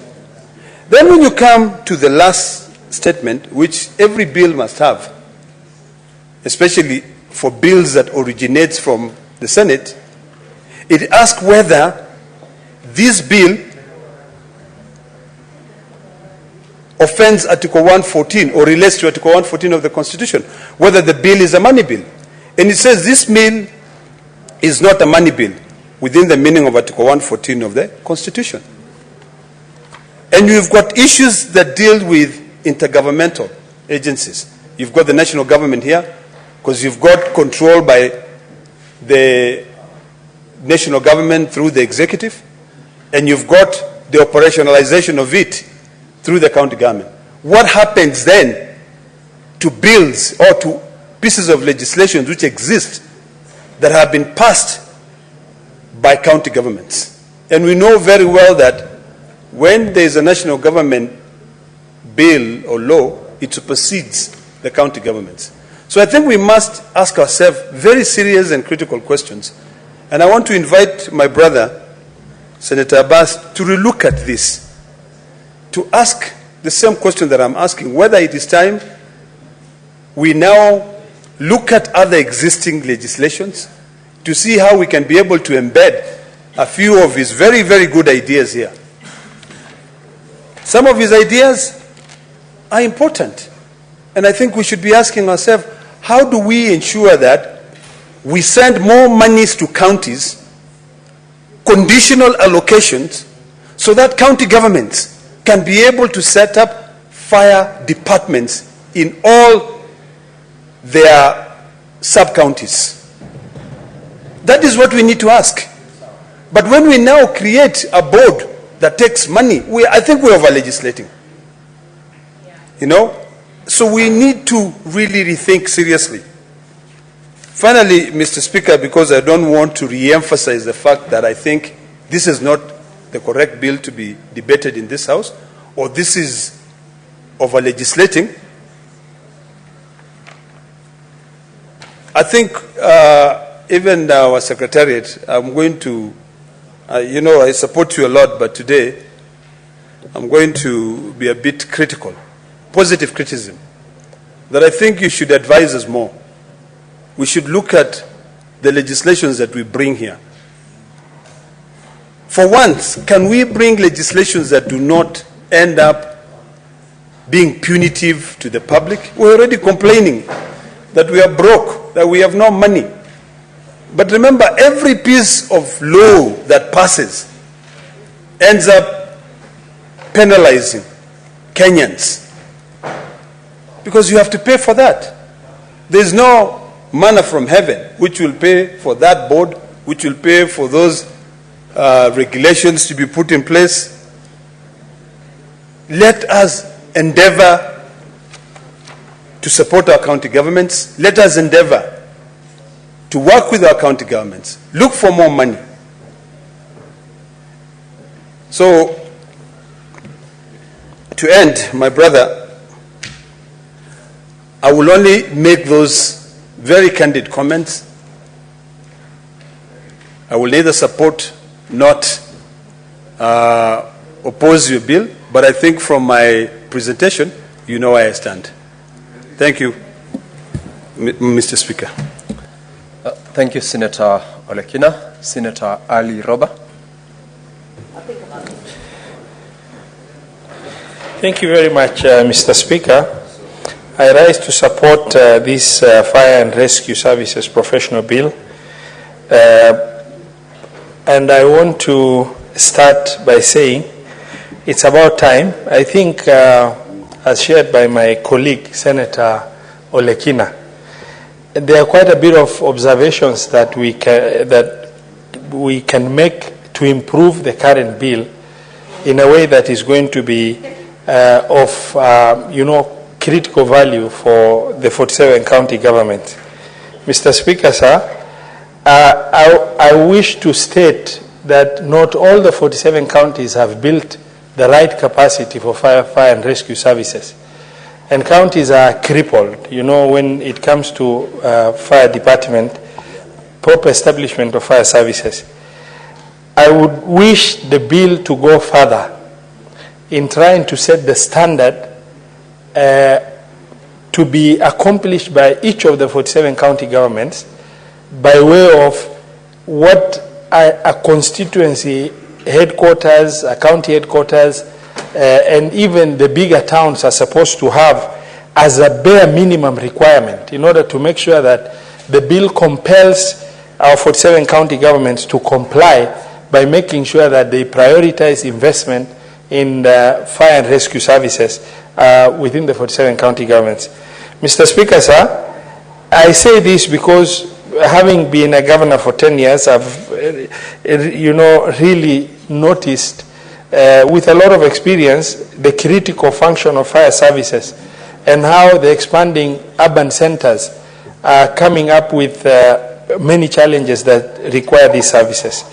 Mr. Speaker, sir, however, in support of the bill, I wish to, propose a view that first, the establishment of this board should not be, the chairperson should not be appointed by a cabinet secretary, but the entire board should be competitively sourced as required.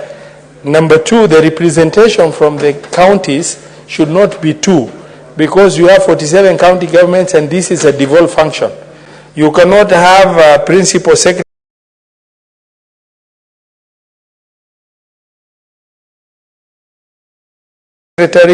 responsible matters relating to prevention and principal secretary responsible for finance. That principal secretary ought not to have been there completely, and that position need to be moved to representation of county government.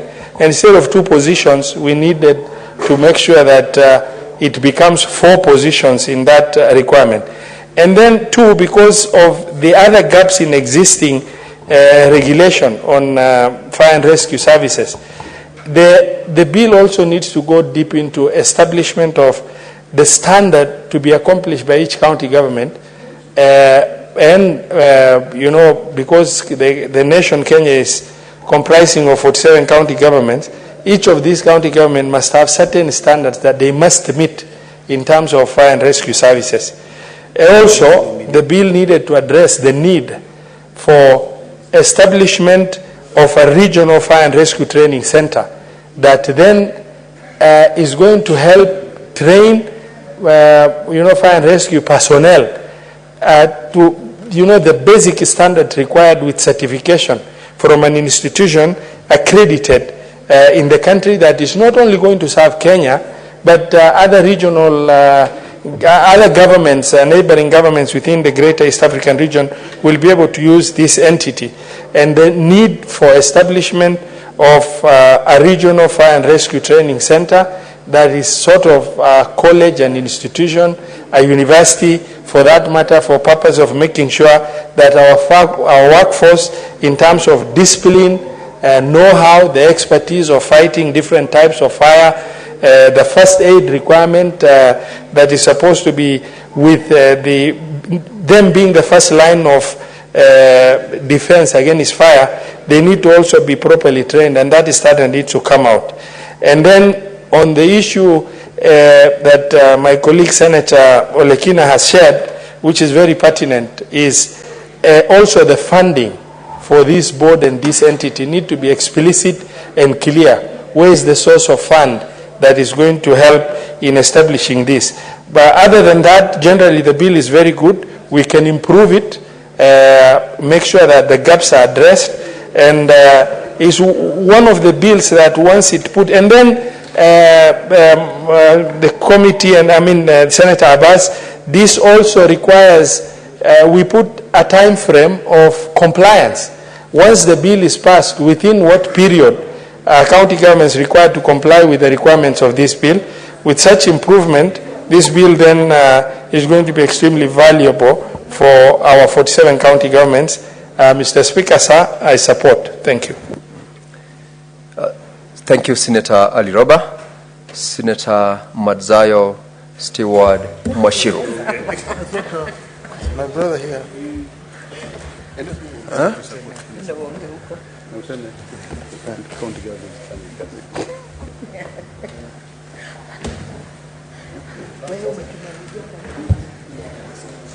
Asante Bwana Spika. Bwana Spika, cha kwanza nataka kumpatia kongole ndugu yetu, mzee wetu Sheikh Abbas wa seneta wetu wa Wajir County. Kitu cha kwanza, kongole kwa sababu ya kutengeneza sheria ambayo ni ya kuzima na kuokoa watu wakati wa moto ukitokea ama janga la moto. Sheria hii, Bwana Spika, ni sheria ambayo inaleta mwelekeo mpya. Pakiwa tumekuwa kwa muda mrefu kuna nafasi ambazo hazikuweza kukamilika kutengezwa kwa sheria ambayo itahusikana sana na uzimaji moto. Bwana Spika, kama tunavyoelewa, kazi ya kuzima moto ni kazi ambayo hivi sasa inafanywa na magavana wa county, lakini iko na kasoro. Kama nitakosoa kidogo upande wa wale magavana wetu ambao wanahusikana na kuangalia jukumu hili ambalo ni muhimu sana. Tumeona kitu cha kwanza, magari ambayo yameweza kuletwa katika kaunti zetu ambayo yamewekwa kama ni kuzima moto, ni magari yamenunuliwa, sijui ni ya mwaka gani, yakawekwa paint ama yakawekwa rangi, yakaonekana mapya, alafu yakaletwa yakapakiwa pale wa ofisi za county. Hakuna hata moja ambayo imejengewa mahali vizuri kama vile tunaona, isipokuwa pengine Mombasa ndio wako na station ya fire fighting, ama station ile ambayo magari ya moto, ya kuzima moto yanawekwa pale, na staff wale professionals ama wale wenye taaluma ya kupigana na moto wanawekwa pale ili kuweza kutambuliwa pale wanaweza kupatikana na kazi zao wanazofanya. Bwana Spika, mara nyingi tunaona katika county, pengine kwa mfano county yangu ambao ni Kilifi County, Bwana Spika, tunaona ya kwamba wale wanaofanya kazi ile ya kuzima moto ni lazima wawe na training, na si training tu, lazima wajifundishe iwe ni taaluma yao, waweze kupelekwa katika kilasi ama katika college yale ambayo yanahusikana na mambo ya kuzima moto. Bwana Spika, vitu kama hivyo vinakosekana. Mtu anaandikwa, anaambiwa utakuwa ukizima moto, ukishika pipe unamwaga maji namna hii, lakini utapata mara nyingi, Bwana Spika, taaluma ile ya kuzima moto sio kushika pipe na kumwaga tu pale ambapo pako na moto.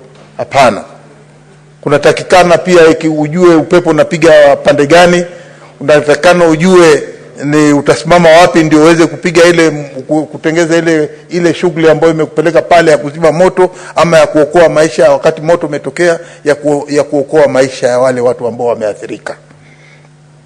Bwana Spika, sisi tunajua kuna hasara huwa zinatokea mara kwa mara.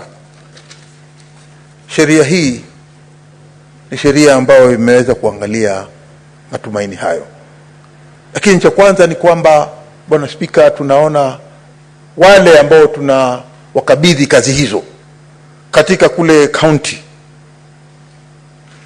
na jambo la kusikitisha ya kwamba hivi sasa bado hatujapata wale wenye taaluma. Tunaandika tu vijana, tunawaambia sasa nyinyi mtakuwa mkizima moto, lakini wale ambao wameandikwa katika zile department, ningeweza kumuuliza ndugu yangu kama tunaweza kugeuza vipengele fulani hapa ndani kuona ya kwamba hao watu wote ambao wanafanya kazi katika eneo lile wawe wanaweza kuwekwa katika insurance cover. Manake ile kazi wanaofanya ni hatari. Unaweza kupanda juu ya ngazi, unaweza kupanda juu ya nyumba ukienda kuzima moto, ukaanguka ama ukapata hasara fulani, ama ukateleza ukaingia ndani ya moto ule ambao wewe unauzima. Kwa hiyo tunasema kwamba lazima kuwe na kitu kama insurance cover ambao ni kitu muhimu sana kwa wale ambao wanafanya kazi hii ya kuzima moto. Bwana Spika, tunajua vile kunao wale wanaofanya kazi saa nyingine huwa wanazembea.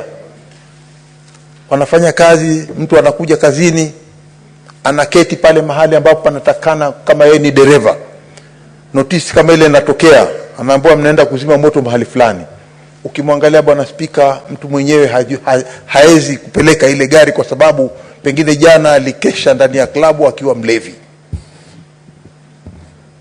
Ama kwa upande mwingine anaweza kosa kuja kazini, pengine ni mgonjwa. Kwa sababu kama hizo, Bwana Spika, sisi tunazielewa. Lakini hali ya uvunjaji sheria, ikiwa wewe unatumaini la watu ni kwamba wewe unaweza wakati wowote kutokea janga kama lile la moto, wewe unaweza kupatikana haraka na ukaenda ukasaidia ama ukasave maisha ya watu ambao wamepatikana na hiyo athari. Bwana Spika, mara nyingi moto huu ukitoka, huwa watu tumaini lao liko katika wale wazima moto. Mimi mwenyewe nataka kusema katika ile experience yangu, mimi katika miaka iliyokwisha kama miwili, nyumba yangu iliwahi kushika moto na kuchomeka kule pande za Mtwapa. Bwana Spika, niliweza kupiga simu mimi kama senator, nikapiga simu nataka gari ya moto zile ambazo zinapakiwa pale zije zinisaidie, lakini hakuna gari hata moja iliweza kufika. Gari iliyofika pale ni ile ambayo tulikwenda paka Mtwapa tukasema ikuje haraka sana, na wale vijana hawakuangalia ndani kama kuna maji ama hakuna maji. Gari ilikuja, ikifika pale, na ni ambulance, inakuja ile gari ya kuzima moto.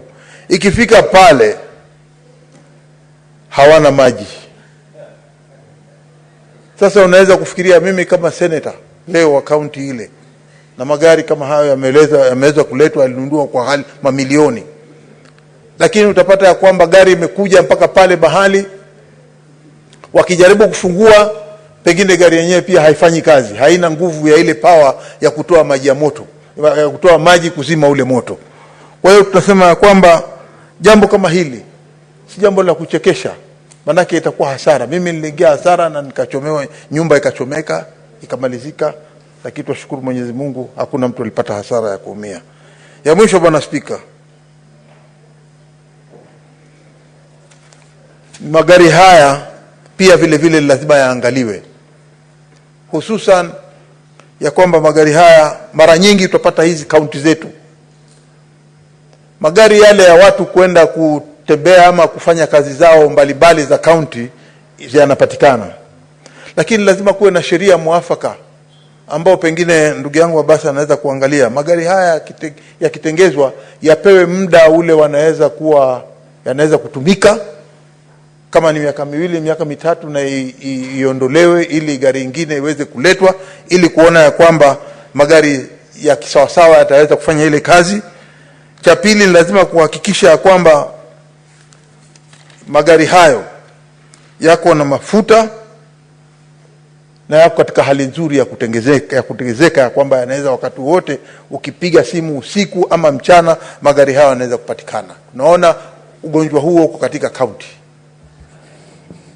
na hizi kaunti zetu unaweza piga simu ukangoja, ukaambiwa tunakuja mpaka ule moto ukachoma mpaka ukateketeza kila kitu na gari hazijaonekana. Bwana Spika, itakuwa vyema ikiwa sisi hapa leo tutazingatia sheria hii ambayo itakuwa na bodi yake, itakuwa na sheria zake, kuona ya kwamba kuanzia wakati sheria hii ikifaulu, Bwana Spika, wale wanaohusikana na mambo haya watakuwa wanaweza kuzingatia sheria hizi za kuzima moto na kuokoa jamii, wananchi ama mali ile ambayo ilikuwa inapatikana na hasara ya kuteketezwa. Asante Bwana Spika. Thank you, Senator Madzayo. Senator Mutinda Tabitha Maureen.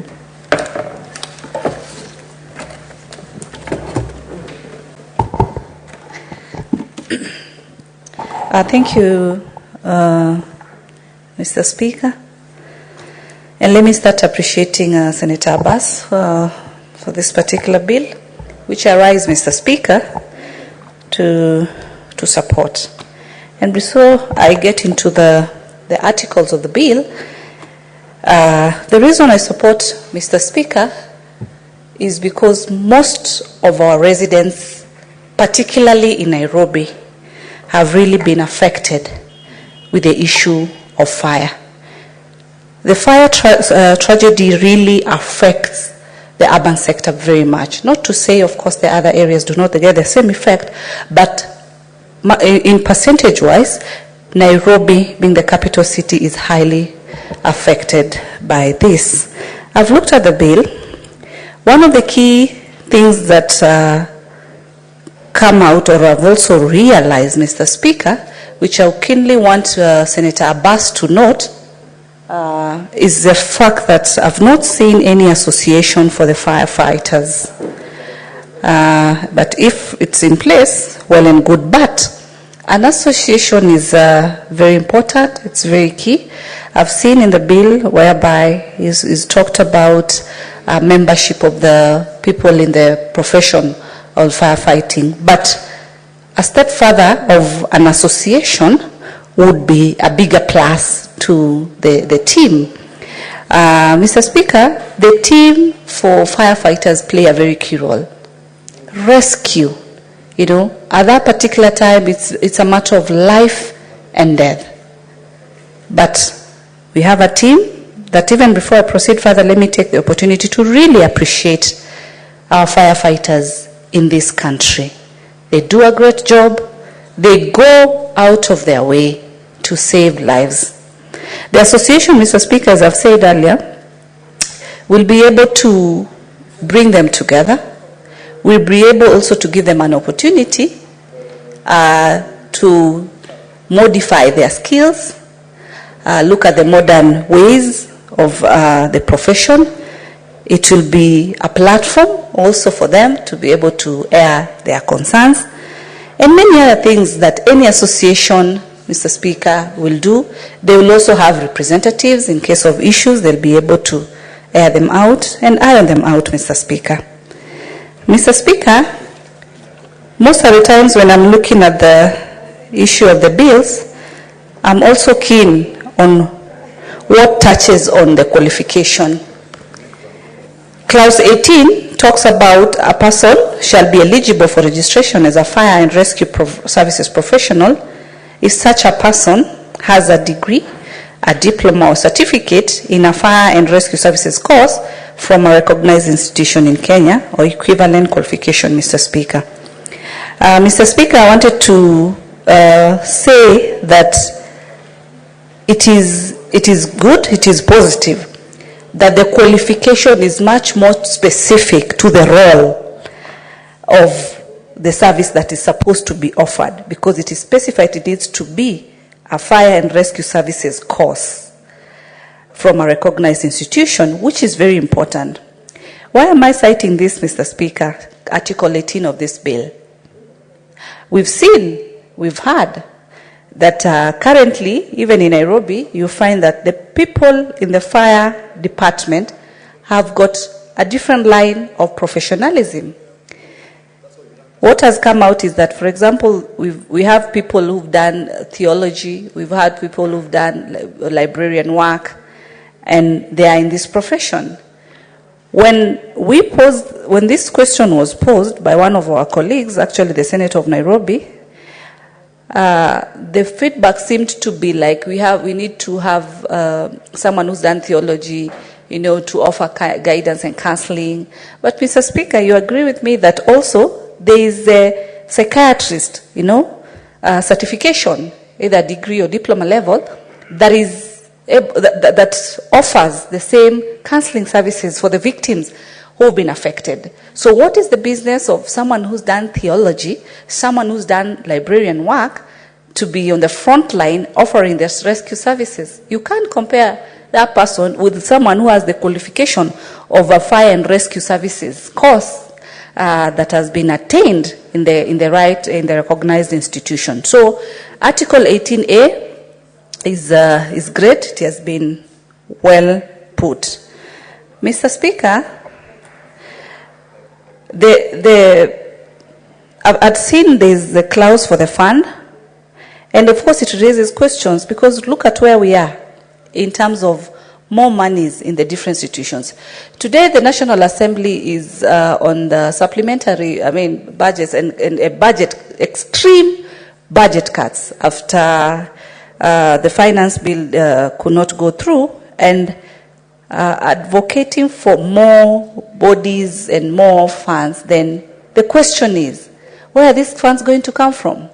Because as we speak right now, with the massive budget cuts, we as a country, the focus is lessening the budgets that are in place. But because we have these departments within the county levels, this is where we would much tell the county governments to work on increasing their own source revenue. It's something that we've shouted about, it's something that we've spoken. Because soon, as the Committee of Finance, will be amending the Division of Revenue Bill. It can't be 400 billion. Yes, it can be, depending on the decision of the voting of the members. But if we are at a point of budget cuts, then even Division of Revenue, we need to accept that definitely counties will be affected. So on-source revenue should be the main focus for the county governments, so that even the department of the fire department, it can have the resources that they need. Which are some of these resources? A skill, Mr. Speaker, is a resource. When the personnel in this particular department have continuous training budgets, it sharpens their skills, makes them offer better services. Apart from the machinery factor, which these are the tangible assets, the skill is very key. It's one thing for someone to have the machinery in terms of the big lorries that we see equipped with the materials like the water, among others that are needed, but that personnel handling that particular machinery needs to have the prerequisite skill. We've seen in professions, other professions, service professions, whereby there is always certification of the different course or the different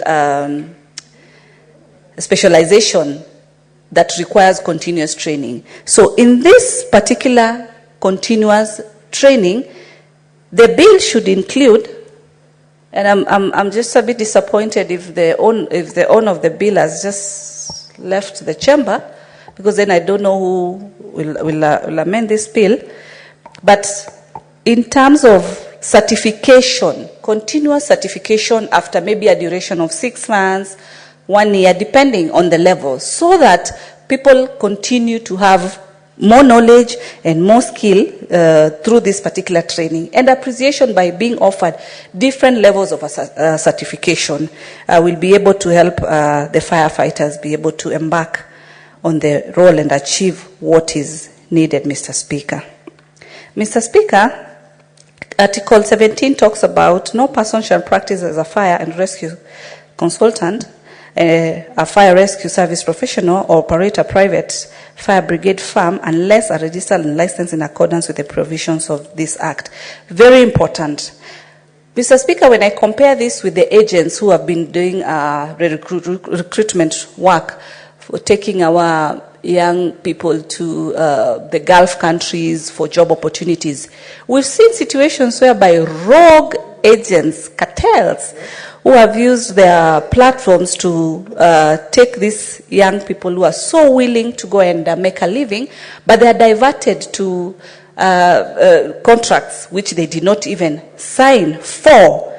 So, on the emphasis of Article 17, whereby they should be registered and licensed in accordance with the provisions of the Act. Very important, because then you cannot operate a fire and a rescue service consultant if you are not registered. It's very key, comes out very importantly, and this is what is going to help not have rogue people who are always for money making and not looking at the service that they really need to offer, Mr. Speaker. Article 20, Mr. Speaker, talks about also registration in terms of who are the owners. 20C talks about at least 51% of the shares in the firm are held by a Kenyan citizen. Positive, Mr. Speaker. This then gives our people a platform to be able to open their own firms and have a majority of the shares, because at times you might not have enough capital to start, but you might have a partner who's willing to be able to come in, you co-join, and start the consultancy services. But at least it gives advantage to the Kenyan citizen to be able to have majority, hence much more shares and much more control, Mr. Speaker. As I conclude, Mr. Speaker, Article 7E talks about register and rescue professionals in Kenya. As far as the Employment Act is concerned, Mr. Speaker, we have the agents that I talked about earlier who are registered in this within the Employment Authority. So it is important that all these consultants will still be registered and within the database. And also, apart from registration, it's one thing to be registered and it's one thing to have all the prerequisites, including the right dimensions of the office, of the personnel that you are recruiting should be a qualified personnel, and also there should be enough machinery for you to be licensed to have the consultant. It goes in handy very well. Mr. Speaker, in Nairobi, just early this year, we had the fire tragedy. We've had so many of them, especially after this gas explosions, the issues of the spillage of the oil, and it affects our people in the city. We've had delay. We've seen at times there has been less compensation to the victims, whereby that has been promised. But I'm sure with this bill in place, with the board being in place, they are going to ensure that the people who are affected, they are also compensated, not only compensation, but timely compensation, Mr. Speaker. The board, I've seen, it will develop many other things, code of conduct and what comes with it. And it is good, it is very well articulated, and it's going to take, I think, care of what needs to be done moving forward. Just an emphasis, Mr. Speaker, as I conclude, is to say that governors should take the Department of Fire very seriously. This is someone's life is in danger, and this is the time that the service is highly needed. So I believe this bill, in conjunction also with the national government, on many other risk management issues, will be able to provide the service and the need that is needed. And lastly, Mr. Speaker, every county should also prepare to have a risk management policy which guides and takes care takes care of these matters moving forward. With those many few remarks, I support. Thank you, Mr. Speaker. Thank you, Senator Tabitha. Senator Wamatinga Wahome. Thank you very much, Mr. Speaker, sir. I also rise to support this bill. Mr. Speaker, sir, disaster management in all developed countries takes the center stage, especially in urban development. It becomes an integral part of physical planning, and more so because increased population density per square kilometer comes with increased risks. Therefore, Mr. Speaker, sir, it's the high time we as a country and the county government start looking at the importance of having disaster management. This bill, Mr. Speaker, sir, goes a long way in establishing a framework that can be used, Mr. Speaker, to set up this important infrastructure. However, Mr. Speaker, sir, it is important to note that the diversity of our 47 counties, both in terms of population and in terms of the physical planning, will mean that it will not be possible to adopt a one-size-fits-all kind of a solution. And therefore, Mr. Speaker, sir, it is important to come up with policies that will guide the framework within which each individual county will come up with a policy framework and also come up with the infrastructure that will be able to address their issues. Mr. Speaker, sir, counties that are more rural-based will have lesser densely populated population per square kilometer as opposed to capital or city-based counties. This, Mr. Speaker, sir, will mean that even the approach we take in procuring the equipment that will be used, Mr. Speaker, must be adopted to suit the specifications of the particular county. As I say this, Mr. Speaker, sir, allow me to pass my message of condolences to a business person who passed on in Kiawara through a fire tragedy just a couple of days ago.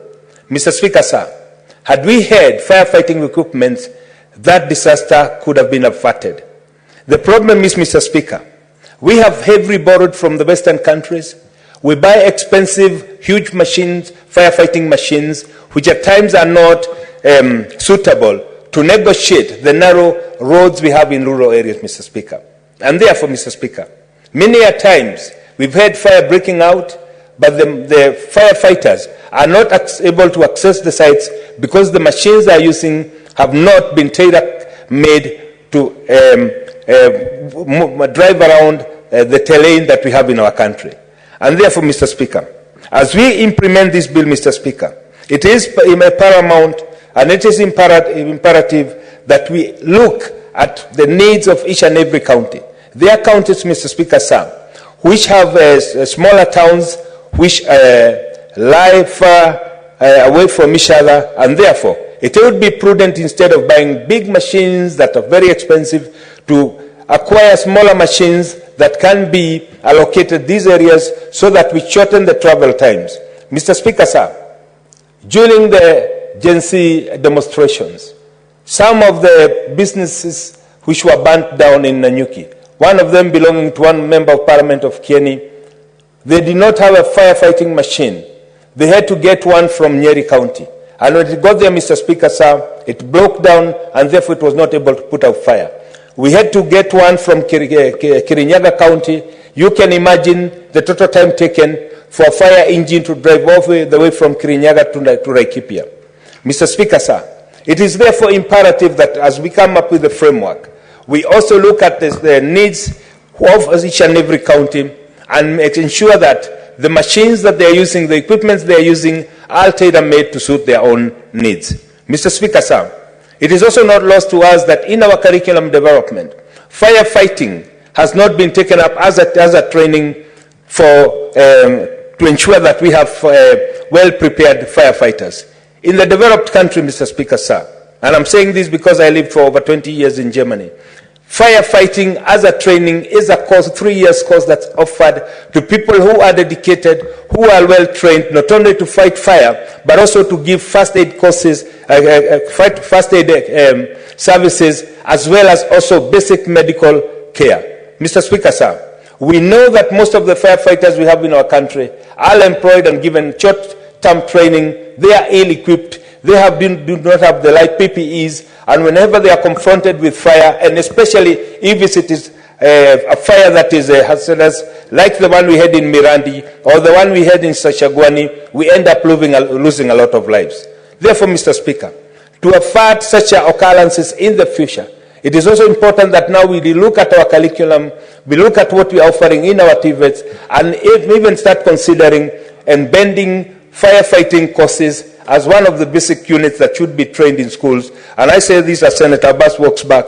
It is the high time that we now start addressing the issues that were raised by the Gen Z, where we have a solution-oriented kind of training that will improve, not only create employment, but also enable the young people, the young generation, the young readers of tomorrow to be able to take the leadership of this country, and that includes the services to offer such a service like firefighting.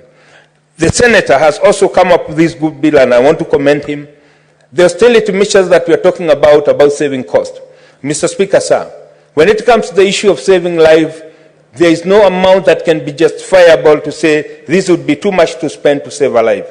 Therefore, Mr. Speaker, sir, I think some of these services are so important.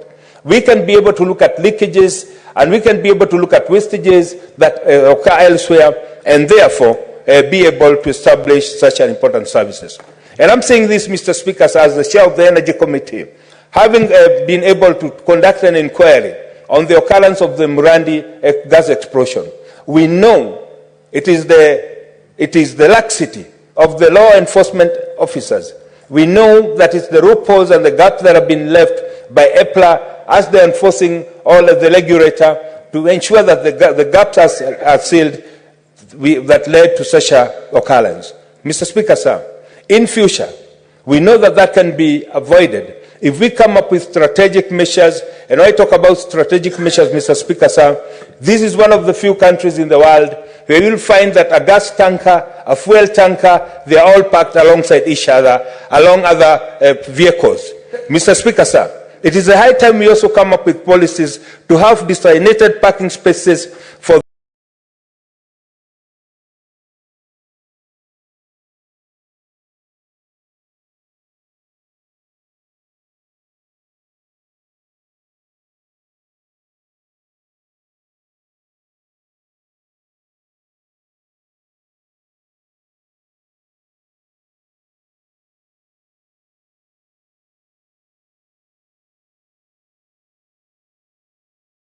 those trucks that are varying materials that are hazardous, that are explosive, that are flammable, that we ensure that the risks of such accidents occurring are reduced. Mr. Speaker, sir, that will also go a long way to ensure that most of the disasters that are caused by carelessness or mishandling of those explosive or those flammable cargo can be avoided. Mr. Speaker, sir, another major cause of fires, and especially in the rural settlement, is the electrification. We know that this country, we have a shortage of qualified electricians, and whenever wiring is done, Mr. Speaker, sir, we find that there's a lot of short-circuiting, and as a process, we've ended up losing a lot of lives because of things that can be avoided. As we come up with this strategy, Mr. Speaker, sir, as we come up with this bill, Mr. Speaker, it would be also important to ensure that we have legislative pieceworks that are in place to ensure that we also maintain standards which will ensure that these accidents do not appear.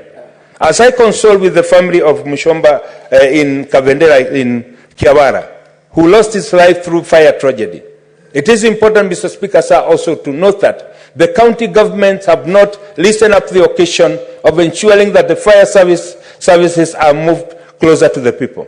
And therefore, Mr. Speaker, sir, I would advise us as senators to ensure that when we are conducting our oversight law, one of the things that we ensure will be enforced is that firefighting equipment can adopt to the conditions on the ground. Mr. Speaker, sir, I've seen in many counties buy 10-wheelers as firefighting engines. But if you look at their roads, Mr. Speaker, sir, they are too narrow to allow these motor vehicles to pass. So has happened several times in the slum areas. Because of poor physical planning, the firefighters, they do not have access, and therefore they end up coming too late when the fire has destroyed everything. And therefore, Mr. Speaker, as we look at forward to implementing this bill, I will request my fellow Senator, Senator Abbas, as he looks at the operationalization, to also look at the practicability of having standards set up, put in place, adaptability of the same in different counties, and the diversity of those regulations, so that each and every county can be able to come up with a minimum standard that's adaptable in their county. Mr. Speaker, sir, I support. I call upon Senator Mogeni Eric Okongo.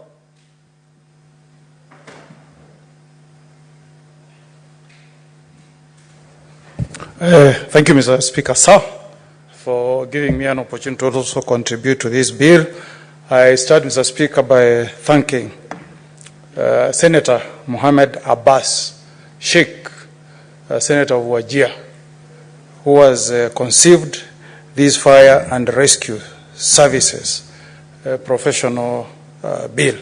That's a good industry from our senior citizen, Senator Abbas, and I want to commend him for being a very good representative of the people of Wajir. The Speaker, Wajir is one of our very expansive counties. If I recall, it covers more than 55,000 square kilometers with a population of 781. So for Senator Abbas to conceive and present this idea, it shows that he really cares about the people of Wajir. So we thank you, Senator, and we will make some comments to enrich this bill. Mr. Speaker, I first begin by raising an issue with the way Senator Abbas has conceived this bill to look like we are inviting CS from the national level to come and manage a function that is fully devolved. The last I checked, Mr. Speaker, sir, firefighting services, I believe under paragraph 12 of the fourth schedule, is a fully devolved function, fully devolved. And Article 10, the way the national values in Article 10 were conceived, we want to share power and devolve power to our counties.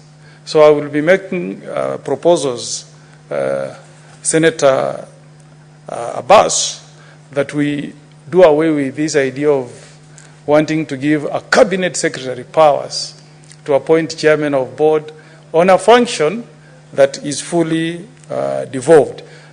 General comment number 2, Mr. Speaker, is that fire disasters have caused a lot of pain, a lot of losses to very many business people in counties. And many counties have not adequately prepared to deal with fire disasters. 2 weeks ago, I had a fire disaster in my own county of Nyamira, in a constituency where I was born, West Mogirango, in a market called Kebirigo. And you will be surprised, Mr. Speaker, that our county government was not able to respond to that fire disaster. They were not able. I'm saying this with a very heavy heart and with vicarious embarrassment on behalf of my governor. He was not able to send a firefighting machine to go and stop that fire disaster because the only vehicle, firefighting vehicle we have in the county government of Nyamira was lacking brakes, Mr. Speaker. A firefighting engine lacking brakes. We had to seek help from Sasini factory to send a vehicle to a firefighting engine vehicle to Kebirigo market to put out the fire. So I'm saying this to emphasize the fact that we need a law in place so that we can guide our governors on how they need to respond to fire disasters. But having said that, number 2, I also want to appeal to our governors. When we get conditional grants from donors, and this money, when it comes to us, Mr. Speaker, it's not money for free.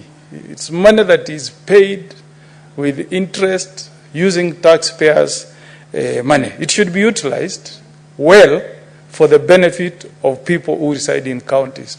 I'm saying this, Mr. Speaker, sir, because we were given 50 million shillings under a CUSP grant to build a fire station in the county of Nyamira. This has been ongoing for the last 2 years. We're having serious audits in our audit report. The BQs were not followed. It is, it is being questioned by the auditor that one of the floors was omitted. Some things you can't understand, how a governor can be given money from a donor with specifications that use this to build a fire station, and you are not able to deliver. So 2 years down the line, my good friend, Governor of Nyamira, Governor Nyaribo, has not finalized completion of that fire station. It's a big shame, and we continue appealing to our governors to utilize donor money that is given as conditional grants to our counties. To the people of Kebirigo, we say pole for those of you who lost their property, whose buildings were damaged, who were subjected to loss because the county government, through our governor, was not able to respond timely. We hope that these are things that in future can be rectified by our governor. Now, I will propose that this board that we are proposing to set up in in section 4, Mr. Speaker, this board, my proposal would be Senator Abbas, because firefighting is a fully devolved function. This board should be a board that is created in each county. We don't make it a board that is as a national government approach character, but we make it as a board that will be domiciled in each of our 47 counties, Mr. Speaker. And when we go to the composition, let the chairperson be a person picked at the respective counties. We don't need the CS to pick a board to be in charge of firefighting. These are devolved function. Let these boards be domiciled at counties, this chairperson, so that we have transparency. We also don't want governors to be given powers to pick their cronies. We want a professional, somebody who has knowledge in this field. I'll propose, Mr. Speaker, sir, that this chairperson be somebody that is picked competitively by the County Public Service Board at each of our respective counties. Then the composition, Mr. Speaker, we don't need all these principal secretaries. They are not executing any function of firefighting. So why are we proposing that we pick principal secretary responsible for matters dealing with fire prevention? I am not so sure, Mr. Speaker, that we have a principal secretary that has been assigned these duties. I have my serious reservations, Senator Abbas, that there is a PS who is running a department called Fire Prevention and Disaster Risk Management. I have my doubts, Mr. Speaker. But we can replace that with a CEC in our county whose docket includes fire prevention and disaster. Because I'm sure in a county there must be a CEC who is in charge of this docket. Then, yes, I'd like to be informed by Senator of Kakamega, Senator Galwal. And don't inform me about the CSS who are nominated Senator this afternoon. Okongo, I'm giving you a caveat. Senator Okongo, yes, if you have accepted to be informed, but I must, the prerogative of Senator Mr. Speaker, sir, he must inform me relevant to the very well, Senator Okongo, to the contribution I'm making before the take your seat to but be not informed. on the CSS. Take your seat to be informed, and I was indicating that as long as you have allowed Senator Boni Halwale to inform you, it is within his powers on what information, of course, relevant to what Thank you, Mr. Speaker. Mr. Speaker, I want to thank the Senator of Kisii, of Nyamira, for this opportunity to inform him. And your fears should never concern you. If I was to inform anybody about what you alluded to, it's not you. It is Senator Gloria Ruoba. He's the one who was harboring hopes of landing the Ministry of Gender, Mr. Speaker. So allow me, Senator, to inform you that the purpose of making law, Senator, is not just to legislate for the present. Whereas you are right that that kind of docket does not exist. But going forward, another president will come and constitute his cabinet in such a manner that your concerns would be accommodated in that particular docket. Thank you for allowing me to inform you. Proceed, Senator Okongo Mogeta. Yes, Mr. Speaker, my sympathies with Senator Gloria, who has suffered terrible loss of expectation this afternoon from from the ambitions she was harboring of joining cabinet, but I assure her that when we form our government in 2027, we'll consider her. Mr. Speaker, the point I was making is that Senator Halwale, under the fourth schedule, paragraph 12, firefighting services are fully devolved. So I don't think there is any future president who will create a department for a function like firefighting that is fully are devolved. But the point I'm making is this bill is too heavy on presentation, on membership. You know, this board, if you read through, Mr. Speaker, it has got 3 PSs sitting in the board. That's too heavy.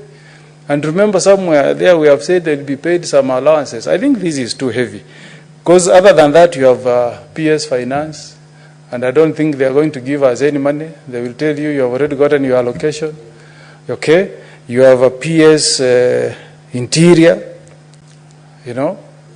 We don't need policemen to help us in firefighting. So the point I'm making is let's pick CECs from the relevant dockets from our county government. I have no problem with Red Cross. They do good work in responding to some of these disasters. I'm not so sure, Mr. Speaker, that we need COG. COG is domiciled in Nairobi. But we can pick the traders, Mr. Speaker.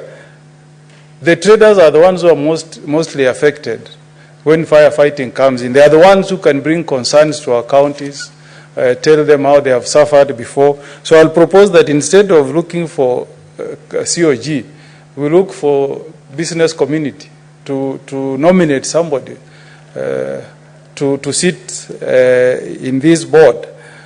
It's okay to have somebody from National Fire Brigades. Kenya Medical Association, again, national body based in Nairobi. We can have a body of medical practitioners, again, domiciled our counties. If we want, maybe when you send a firefighting station, you also send an ambulance. We can get good input from any organization at the local level that represents the medical practitioners. Two, Speaker, while on the same point, the appointments should now be done by governors, if my proposed amendments can carry the day. We don't need a cabinet secretary in a gazette notice to pick our board for fighting fire at our counties. You know, the Constitution is telling us we want power to be devolved. Yes, let power be devolved. Once we have picked these guys, Mr. Speaker, our governor can issue a gazette notice appointing them from our respective counties. So I don't think we need the minister to appoint this board. Then going to paragraph 7, I don't know whether we can render any advice on firefighting to national government. So I'll propose that the advice be restricted to our county governments, because they are the ones we want to advise so that they can put in place adequate measures to respond to any fire disaster. So I'll propose that again we do away with this issue of national government. This is a function of counties. We want to empower our counties. We want to ensure that this function that is fully devolved can also be done adequately and ably by our county government. It's a good thing to recognize that there is a professional body. I didn't know that there is one. It's a good thing to note that there is a professional body that deals with people who deal with fire and rescue services. I don't know which university offers this degree or it's a diploma, but it's good to recognize. If this professional body is there, then it's good we give it the prominence it has been given in this bill. That's a very good proposal, Senator Abbas. Now going to the rest, I have no problem with the powers of the board in section 8. I have no problem with the committees of the board if we get the composition right. I have no problem with what is in 9. The point I may have to comment is on section 12, which says that if you resign to the CS. Let the resignation be to the governor. You are a board member, the county, you want to resign, tender your resignation to the governor. We don't need to resign to addressing that resignation to the CS. So it's a devolved function. A county governor is the chief executive. It's a mini president. So you tender your resignation to him. That is in paragraph 12. Again, payment of allowances, we can restrict it to SRC. There is now nothing much the CS will do, the CS finance will do to set remuneration. Under the Constitution, this is a service that is reserved for SRC, so we can delete reference to the CS and just leave SRC. In consultation with the respective governors, set the remuneration. I have seen the penalties and fines, Mr. Speaker, I think that is in part 5, offenses and penalties. I don't know. Personally, I'm of the view that the penalties is too huge. You know, you are saying a person who willingly processes or attempts to procure registration fraudulently, if convicted, will pay a fine of 500,000. Mr. Speaker, I'll propose that we make these these penalties reasonable and in tandem with our economy. If we set it at 500,000, that is too high. I'll propose that we put it at 100,000. That's reasonable. Then there is another one created in Section 31, offenses by persons or training institutions. Okay? Again, you're saying that any person who issued any document or statement, certificate in a fraudulent manner, you are saying if he's convicted, upon conviction, he will pay a fine of 2 million. That's too high, Senator Abbas. Propose that we reduce this money, this sum, to a reasonable figure of around 200,000 shillings. Finally, at Section 36, making of regulations. Again, I'm not so sure whether we want to give this power to CS National. This can be done by our county attorneys. We don't need to pass over this to CS National Government. So in sum total, I fully associate myself with this initiative by my good friend, Senator Abbas. Let us support it. Let us create a framework to guide our governors how to respond to fire and rescue services. So, Mr. Speaker, I support this bill, and I hope our senators, Mr. Speaker, you know, I was just reading the communique, Mr. Speaker, from the President on the vetting of cabinet secretaries, and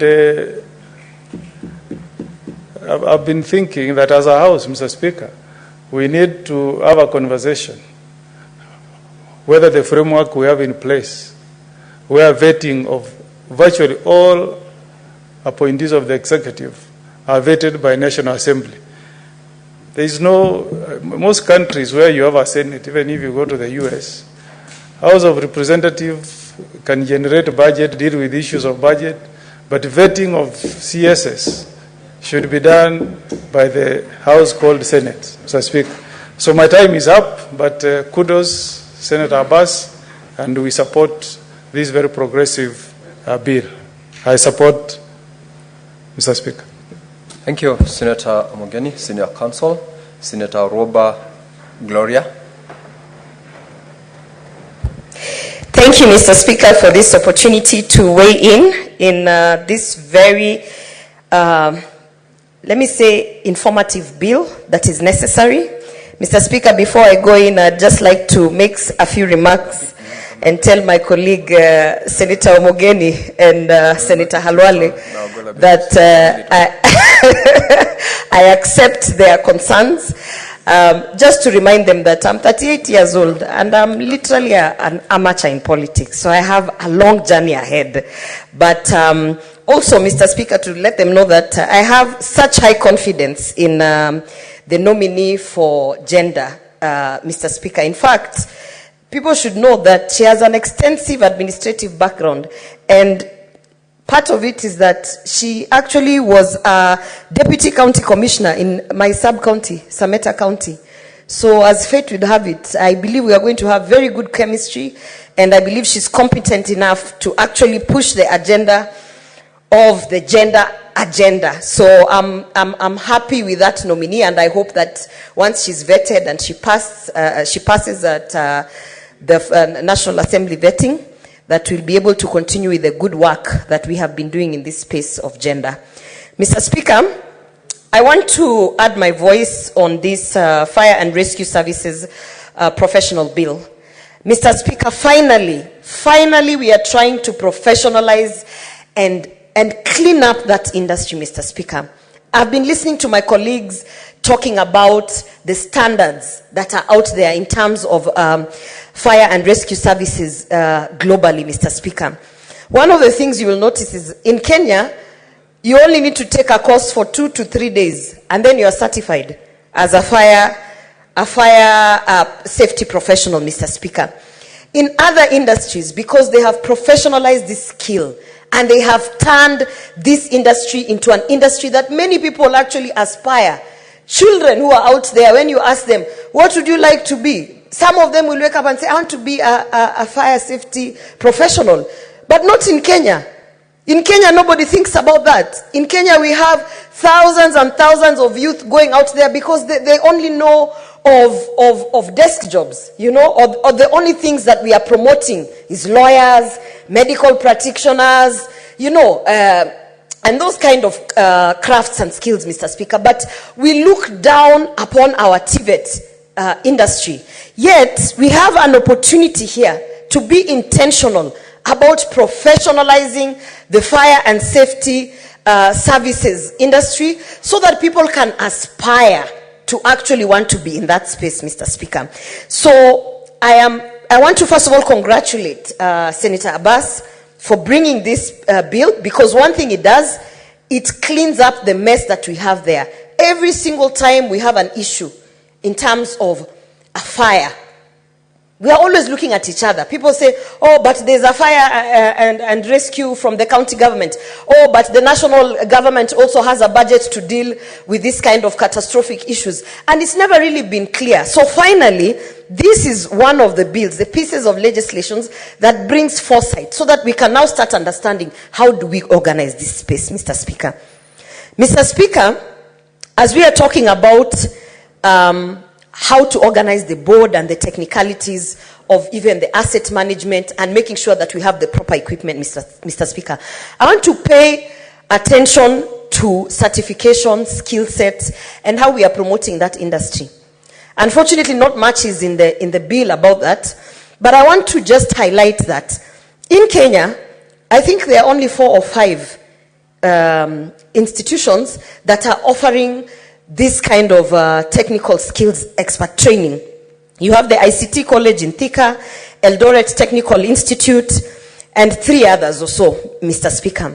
And if you go and look at what they are offering, it is a certificate course. Some that take a month, some that take just short courses, Mr. Speaker.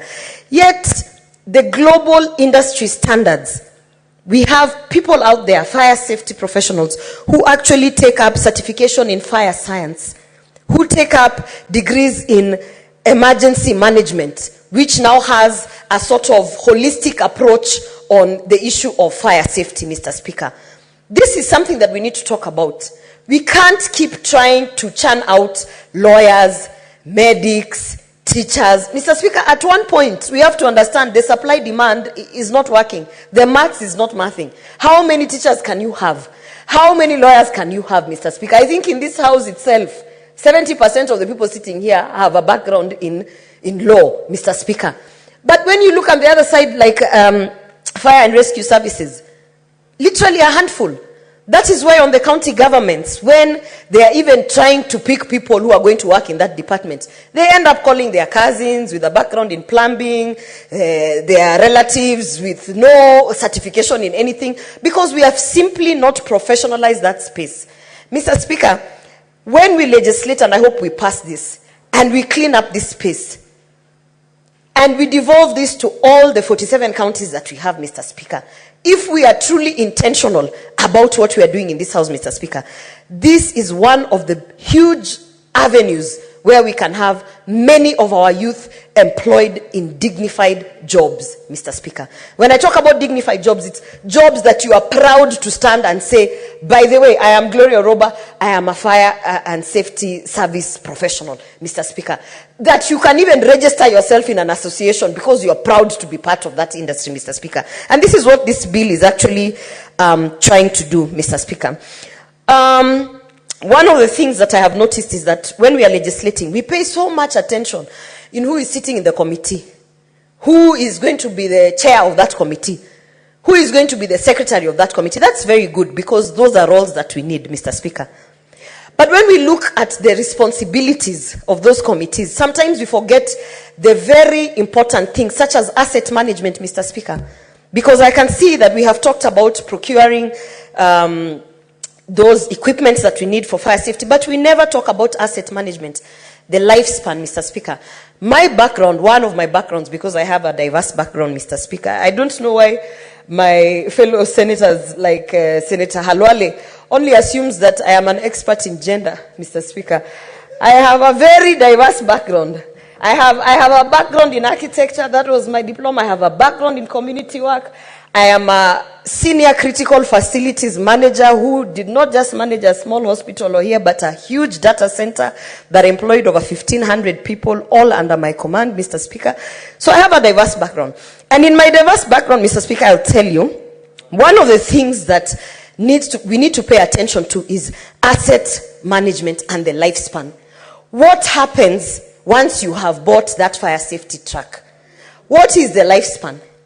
Once we are done with that truck, if the lifespan is, we have said is 5 years or 10 years, how do we get rid of those assets?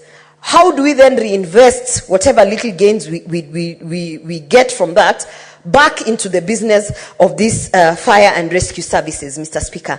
I would wish that in that particular spirit, that we would be able to elaborate within this law and I know that maybe that can be anchored in the regulations, but I wish that we would be able to register some of that information within parts of the amendments, and I will seek Senator Abbas's guidance on that, because I think that's something that we don't necessarily look into, and that's why, as Senator Omogeni has said, when there's a fire, suddenly in Nyamira, the truck can't go on, and maybe it's an issue of maintenance or an issue of the lifespan of the assets that we have there.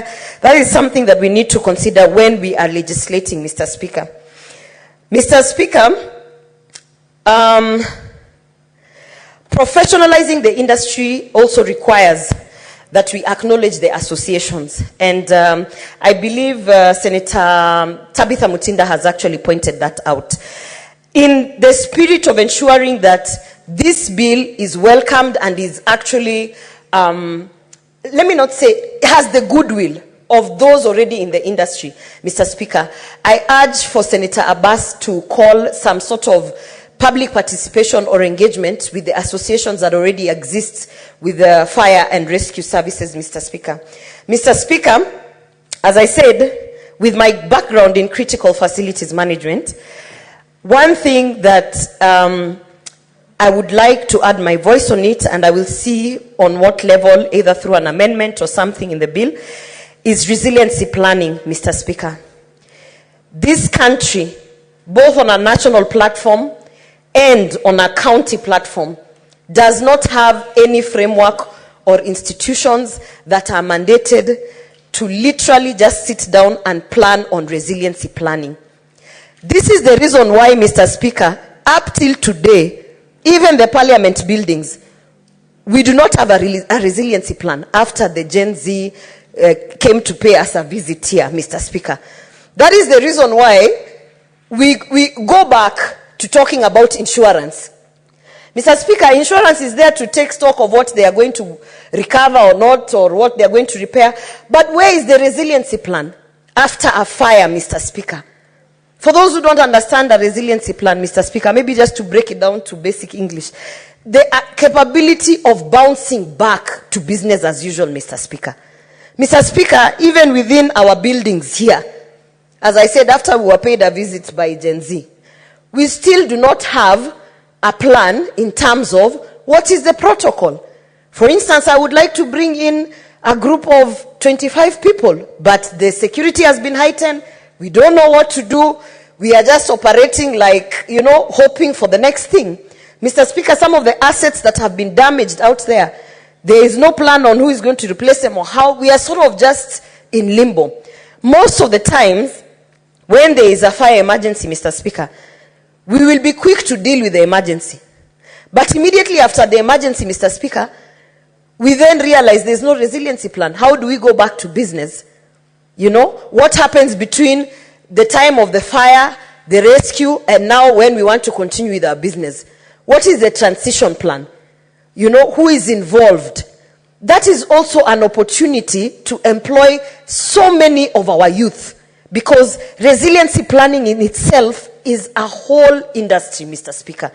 So every time I hear about legislators and people in leadership talking about we need to create jobs, let's take the youth to kazi mtaani, I am just asking myself, we have so many opportunities where if we are intentional, we can create jobs. And that starts from a bill like this one, where we have the fire and rescue services professionals, but also within this bill, if we look at resiliency planning as an industry, then we will have so many professionals, including change management professionals, after we have a crisis, whether it is a fire crisis or whichever other crisis that can be there.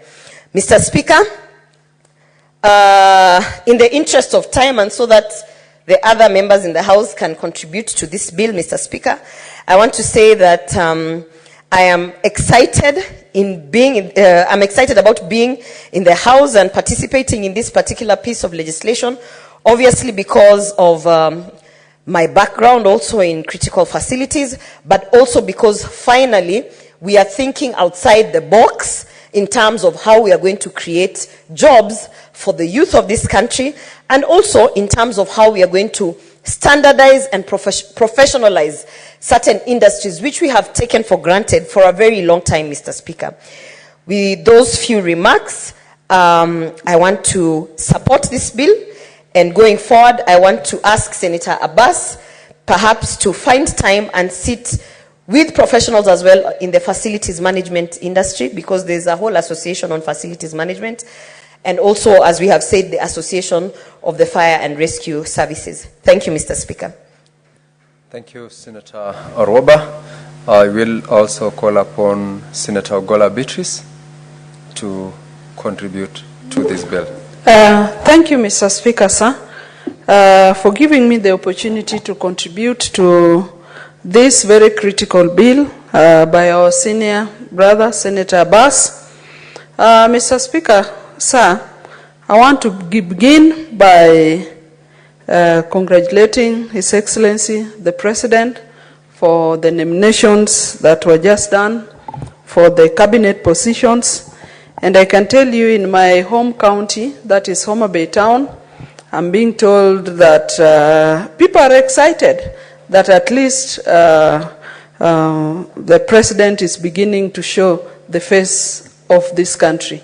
And going forward, I think in other nominations, he will keep on that spirit of ensuring that the face of Kenya is reflected in his government. And I also want to encourage all of us that there can only be maybe 22 nominees. Not everybody can be nominated. And I want to encourage our young senator, Senator Gloria Orwoba, that there's always another time.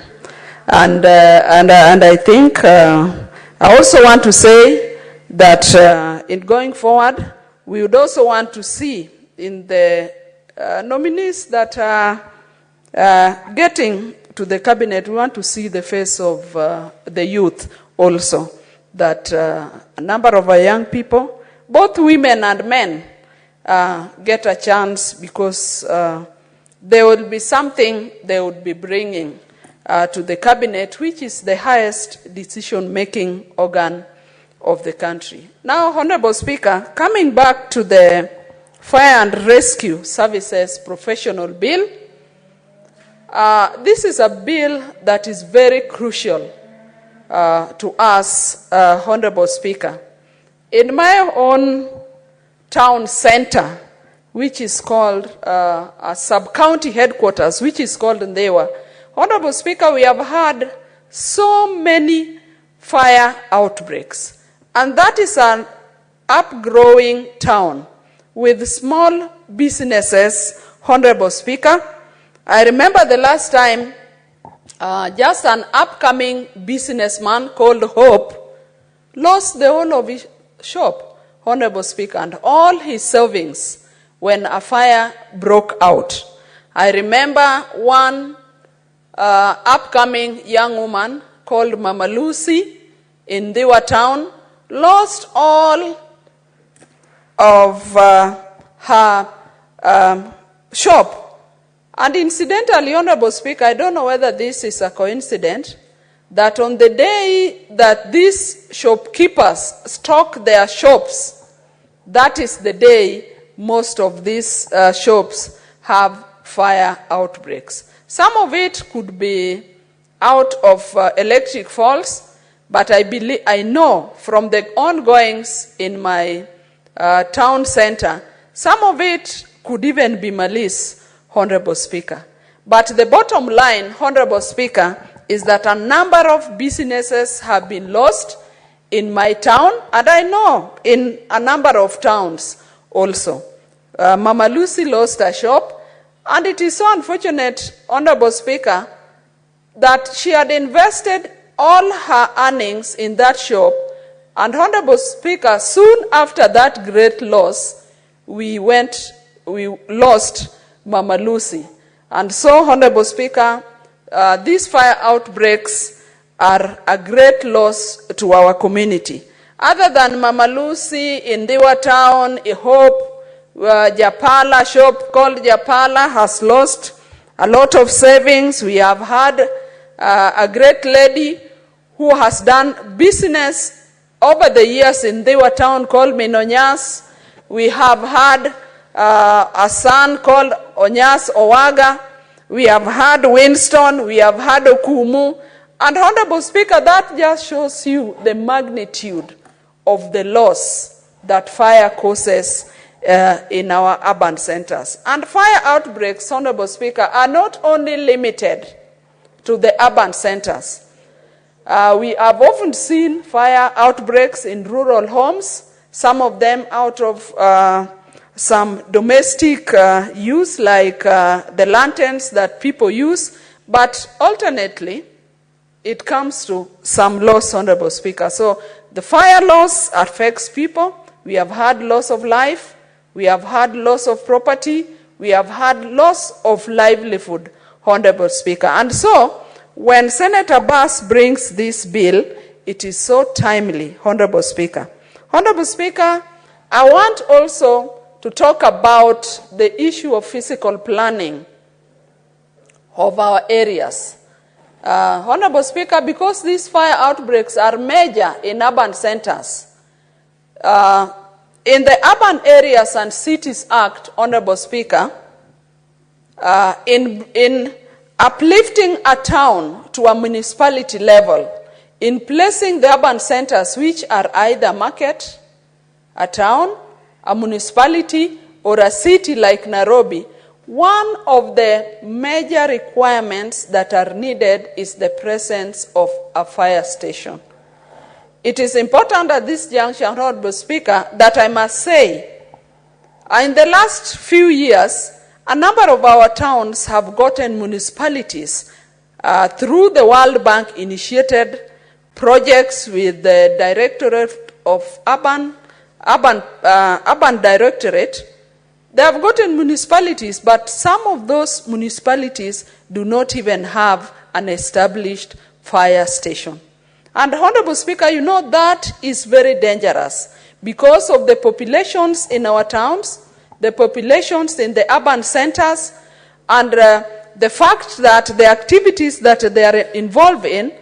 Honorable Speaker, a number of times there's fire outbreak in those towns, and you find that there's always a very pathetic situation because members of the public have to put out the fire manually with water, sometimes just fetching water to put off the fire. And you know, Honorable Speaker, if a fire station is very far away from the town or from the municipality, by the time the authorities are able to assemble these fire engines, by the time they come, Honorable Speaker, you find lots of property has been lost and sometimes life has been lost. And so this bill is so timely.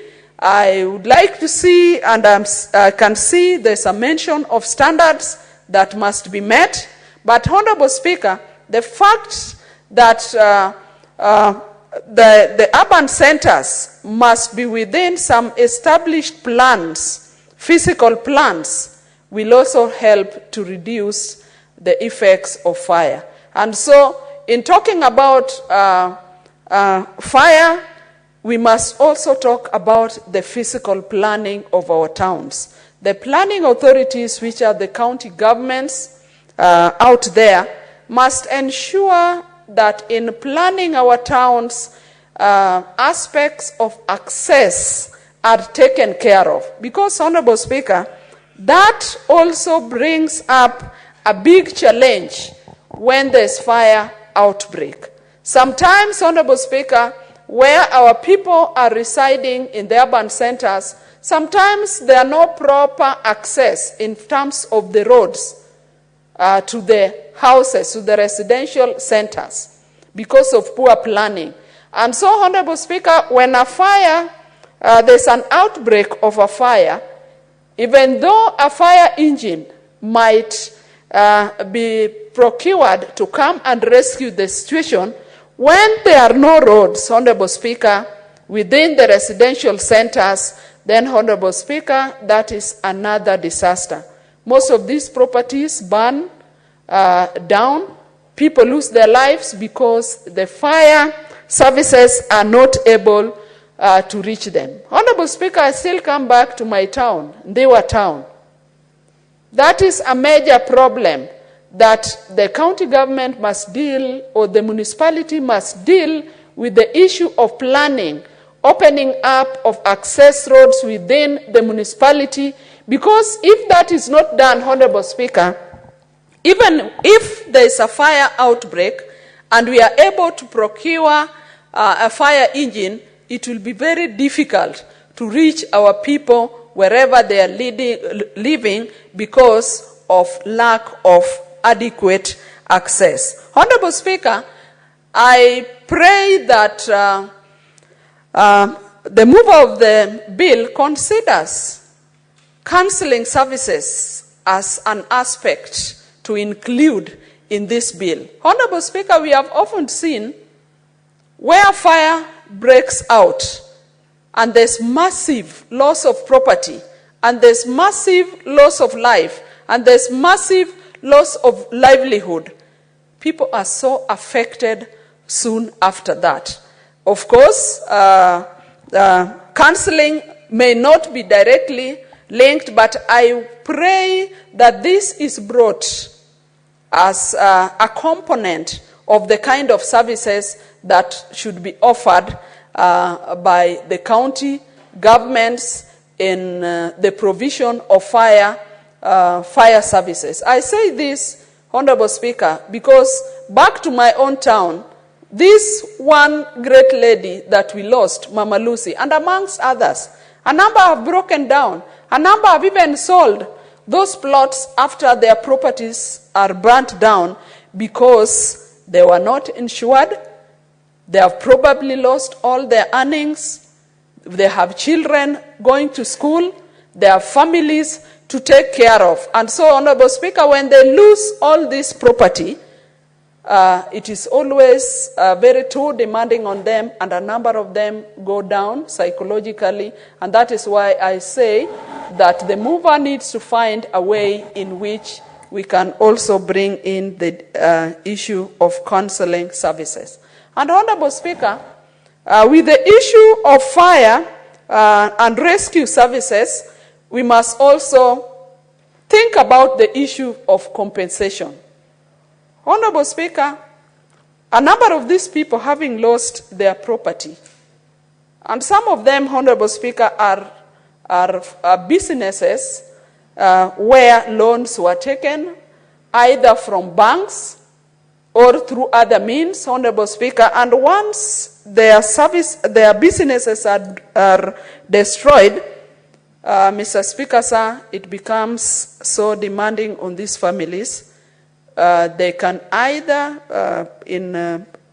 as county governments, they can either incorporate in other sectors the issue of educating the members on ensuring their businesses, but practically, Honorable Speaker, the issue of compensation of loss of property should also be considered.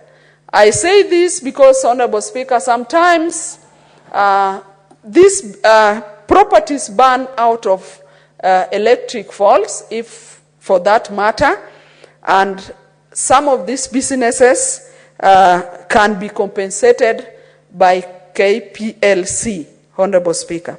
Honorable Speaker, I must also mention the issue of the boards.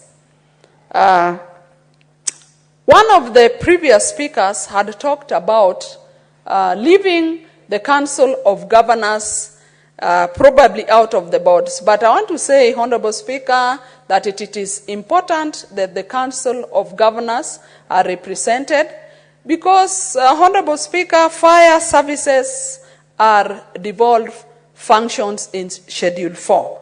So it would be prudent that the Council of Governors are involved, and basically, Honorable Speaker, because it is the county governments that deal on a day-to-day business over some of these fire incidences. But, Honorable Speaker, in an ideal situation, and from the practicalities that we see on an everyday basis, I would have loved a situation, Honorable Speaker, where the Red Cross, other than taking one slot, I'm impressed by the mover of the bill that you have singled out Red Cross to be in the board. In ideal situation, when we see fire outbreaks or disasters, Honorable Speaker, there are entities that are always very active on the disaster scene. One of them is Red Cross. I would have loved a situation where we would have even 2 representatives of Red Cross in that board.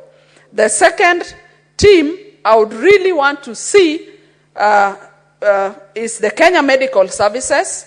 I'm happy that Senator Bass has mentioned one slot for the Kenya Medical Services, but I would love to see Kenya Medical Services even having 2 slots. Honorable Speaker, I say this because in all disasters, the people we see on the scenes of these disasters are Red Cross, are the medical fraternity, and Honorable Speaker, if there was even a chance, I would have loved to see even members of the press are included as members of the board. Honorable Speaker, I say this because let us flash back on even the recent occurrences we have had in this country. Occurrences that have been painful because of the loss of lives. That is the demonstrations that we have seen in the recent past. There are outstanding professionals that came out to stand with the demonstrators. And if they were not there, Honorable Speaker, we would probably have lost so many lives. We saw the medics very active. We saw, Honorable Speaker, we saw the Red Cross very active. Honorable Speaker, we saw the press, the media very active. And we saw lawyers that were very active. We would like Kenyans to view the occurrences we have had. Even though there were great losses, Honorable Speaker, we must also begin to think at the good side of these occurrences, that people were able to come out to exhibit humanity, Honorable Speaker. So it is on that note that I suggest, Honorable Speaker, that the mover should think of increasing the membership of the Red Cross from 1 to 2, the Kenya Medical Services from 1 to 2, and probably have members of the press, the media. Honorable Speaker, the media are very critical that the media are able to pass information across the country. And Honorable Speaker, when there's a fire outbreak, all you need is that the right people get the information at the right time and at the right speed. Because once that can happen, Honorable Speaker, then it means rescue can be mobilized in a very short time. Honorable Speaker, I also want to suggest that we should also begin to think about the curriculum in this country. That just as that because of humanity, because of our habitation, and because of the nature of our stays, and especially because of the rise of urbanization, issues like fire and fire rescue will be part and parcel of our livelihoods. And so, we must also in the long run think about our curriculum, that each one of us, even each of our children, our young people as they go to school, as we teach them, we must have in the curriculum aspects of disaster like fire, because these are the disasters that can break up anytime, Honorable Speaker. That I must also bring forward. And lastly, Honorable Speaker, as I support this outstanding bill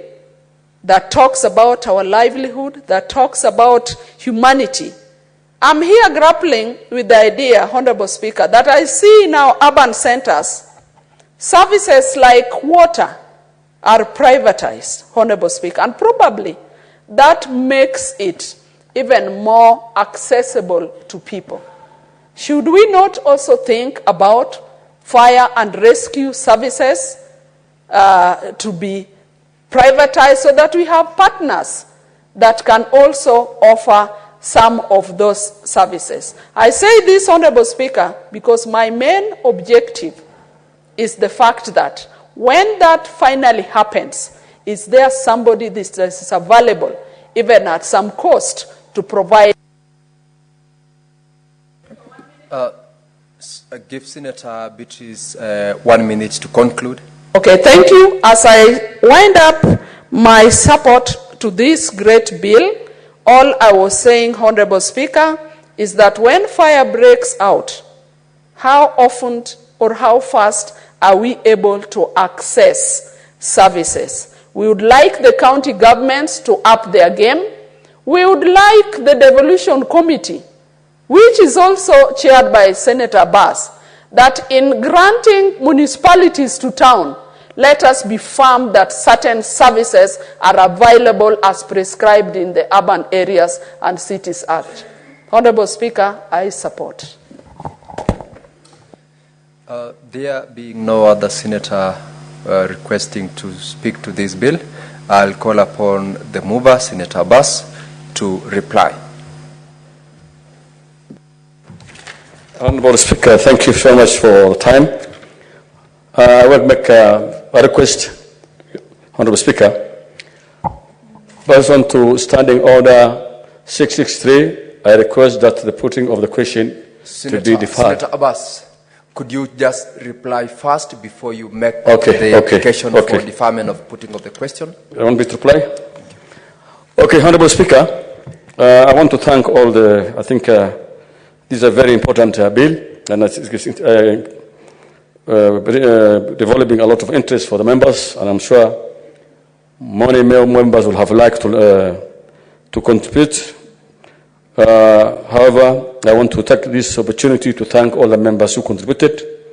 I think about 10 of them, and therefore, Honorable Speaker, beg to reply the bill and make a request also. But the request, since this bill is actually generating a lot of interest among the members, pursuant to Standing Order 663, I request the question to be deferred to a later date to allow more members to contribute to the bill. Thank you so much. Senator Abbas, pursuant to Standing Order 66.3, the putting of the question to this bill is deferred to the next sitting of this House. Now, honorable members, earlier on, the order paper had been rearranged to have the bill that we've just concluded its debate on, and I will further rearrange the order paper by first deferring order number 8 to 23 and order number 25 and 26 to the next sitting. Yes, order number 8 to 23 and order 25 and 26. And I'll call upon the clerk to call order number 24. Order number 24, the Local Content Bill, Senate Bills number 50 of 2023, second reading. Senator Omatinga. Thank you very much, Mr. Speaker, sir. I rise to move that the Local Content Bill number 50 of the Senate be read for a second time. Mr. Speaker, sir, the Local Content Bill, the Senate Bill number 50 of 2023, was published by the Kenya Gazette, supplement number 224, on the 25th November 2023, and was introduced in the Senate in the way of the first reading. Further on, Mr. Speaker, the bill stood committed to the Committee of Energy, which I share. And the pursuant to provisions of Article 118 of the Constitution and Standing Order 145, the Senate Standing Committee orders, the Standing Committee on Energy did a public participation as required. On Thursday, the 10th of August 2023, the committee published an advertisement on the National Diary, and responses were received from various stakeholders. Mr. Speaker, sir, the Local Content Bill, the Senate Bill number 50 of 2023, seeks to provide a framework to facilitate the local ownership, control, and financing of activities connected with exploration of gas, oil, and petroleum resources, to provide a framework to increase the local value along the chain. Mr. Speaker, sir, the bill aims to enhance Kenya's economy by increasing the local content in the extractive industry through systematic development and the national capacity capabilities and investment in local workforce by enabling technology transfer, services, and supplies to maximize the benefits shared by the local community. The bill, Mr. Speaker, sir, therefore intends to maximize the level of usage of local goods and services, people, businesses, and enable a framework within which the local people can take an beneficial part. Specifically, Mr. Speaker, sir, the bill focuses on the oil, gas, and other petroleum resources sectors in Kenya. To this effect, Mr. Speaker, sir, the law shall apply to all commercial activities related to exploration, extraction, and development of oil, gas, and other petroleum resources in the extractive industry in Kenya. It seeks, Mr. Speaker, sir, to promote maximization of value addition and the creation of employment opportunities within the extractive industries along the value chain through the use of local expertise, goods, services, businesses, financing, and the retention in the country. Mr. Speaker, sir, having conducted public participation in the bill, the committee has come up with a few recommendations that will be proposed at a later stage as amendments to be introduced. The committee, Mr. Speaker, sir, observed that the initial definition, observed that the current wording of clause 7, particularly subclause B2, 4, and 5, were problematic. These subparagraphs were encroaching on the implementation functions vested in the county governments, effectively taking away the county implementation responsibility. Therefore, Mr. Speaker, sir, the committee observed that the bill lacked a clear funding model for activities in the Local Content Development Committee, given that the functions of the committee and the capital were capital intensive, and the absence of specific funding mechanisms and models could hinder the effective execution of its duties. Mr. Speaker, sir, the committee further observed that the original requirements of the Local Content and Development Committee to develop comprehensive register for all services and equipments needed for the extractive industries were to be conducted within 6 months. These, Mr. Speaker, is unrealistic given the complexity of the tax involved. A 6-month timeline was deemed to be insufficient. Further on, Mr. Speaker, sir, the committee observed that the composition of the Local Content Development Committee did not include the principal secretary responsible for mining, given that extractive industry comprises both oil and gas sector as well as mining sector. The absence of principal secretary for mining could lead to inadequate representation and consideration of mining-related issues within the committee. As a result, Mr. Speaker, sir, the committee observed that the original proposal to establish a technical and administrative unit from the ministry responsible for petroleum as the sole secretariat for the committee raised concerns about how inclusive it could be, Mr. Speaker. And therefore, Mr. Speaker, it was the observation of the committee that some consequential amendments need to be undertaken in the Mining Act so that the bill will become responsive and also address the issues that needed to be raised. Mr. Speaker, sir, we know that Kenya has struck oil mines in some regions in the Rift Valley. Mr. Speaker, we know that we are still stuck in the field development plans. We know, Mr. Speaker, sir, that this being a new field, it has and it lacks good frameworks, the expertise, and most importantly, it is foreign country driven, and therefore, the local communities may be disadvantaged if we lack a clear framework within which this can be anchored. Therefore, Mr. Speaker, it is imperative that we as a country come up with a standardized approach that will guide moving forward in such an exploration. We know that we still have a lot of potential in this country, Mr. Speaker, where we have several blocks that have not been explored. And therefore, Mr. Speaker, sir, it is important that we come with a framework within which the county governments can be able to ensure that the local communities have benefited from the exploration that is being done by foreign companies. Mr. Speaker, sir, the committee in its consideration of the bill was also important.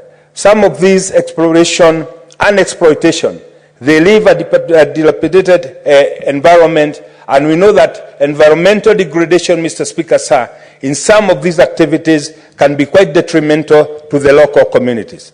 Therefore, Mr. Speaker, it is important to ensure that as the communities suffer the losses in terms of ecological and environmental losses, adequate measures are put in place to ensure that they are not only adequately compensated, but also to ensure that because of the advanced technology required to extract some of these resources, the local community do benefit in a way of technology transfer so that when they are there in future, they can be able to be self-sustaining.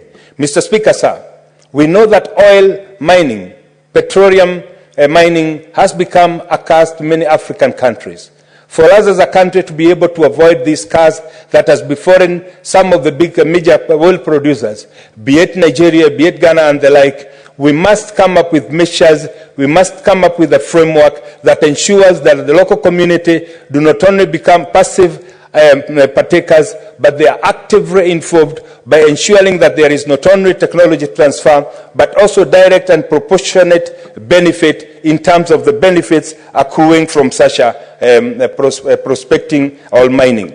Mr. Speaker, sir, in absence of a clearly defined framework, some of the county governments, like for example now the case of Turkana, we know it is one of the marginalized county that may lack the capacity in terms of technical capacity and capital to be able to undertake its own training mechanism in the curriculum.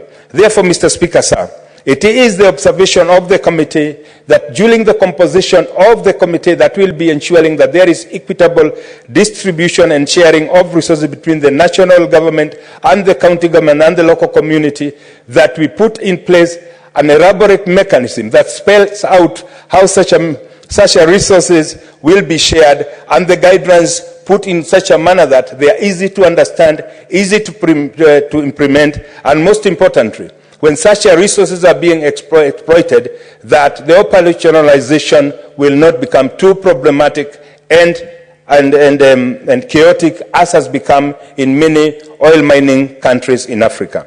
Mr. Speaker, sir, the committee therefore recommended that it is important, as the committee to oversee this is being composed, that we ensure that we do not only have the representation of the county government, but equally also the local communities, so that they can get the benefits of the mines that are being exploited from their own counties.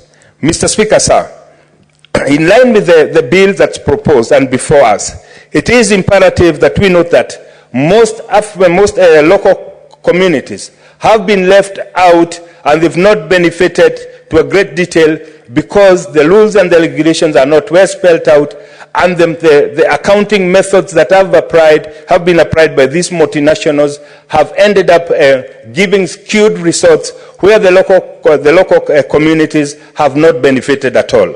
Mr. Speaker, sir, I may want to refresh to bring to the attention of this House that during the mining of oil, the exploration of oil in Turkana, there was the oil trucking that was shipped or trucked to Mombasa, several barrels of oil, and up to date, Mr. Speaker, nobody knows what happened to the oil, nobody knows what happened to the proceeds of oil, and most unfortunately, Mr. Speaker, sir, the local community only saw the extraction and the transportation, but they've never gotten any feedback of what happened to their oil, Mr. Speaker.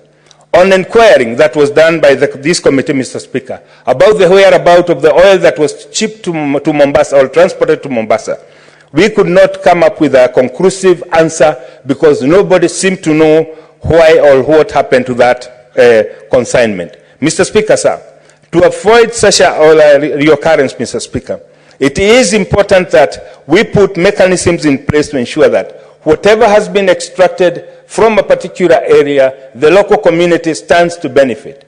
Mr. Speaker, sir, as we talk about benefiting, there are multifaceted benefits, Mr. Speaker.